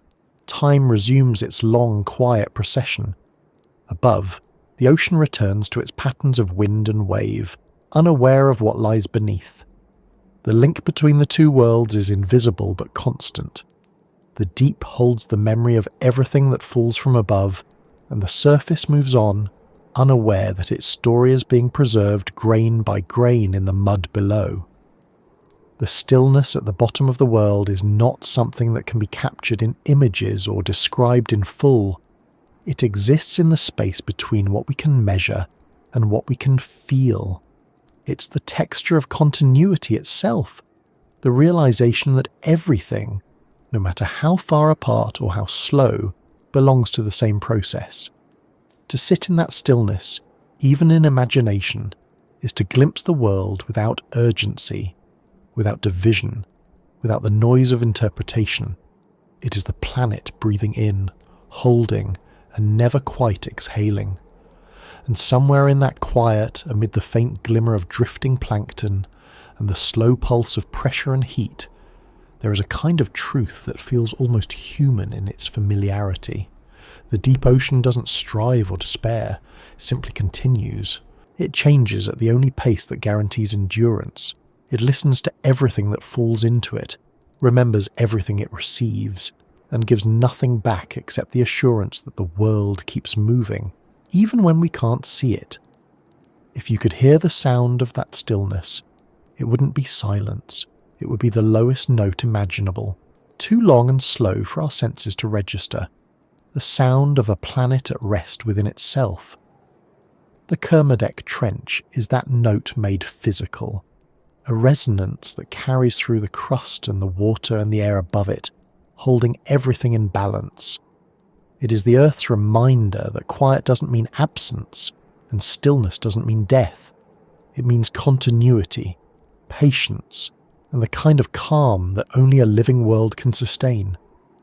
And as we rise back toward the surface, toward a light and sound and movement, that stillness remains below, unchanged, undisturbed, waiting in the dark. The pressure holds, the sediments settle, the faint lights flicker and fade. The trench breathes in its slow way, carrying the planet's oldest rhythm forward. Everything that was, everything that will be, rests for a time in that silence. The bottom of the world is not the end. It is the pause that holds everything together.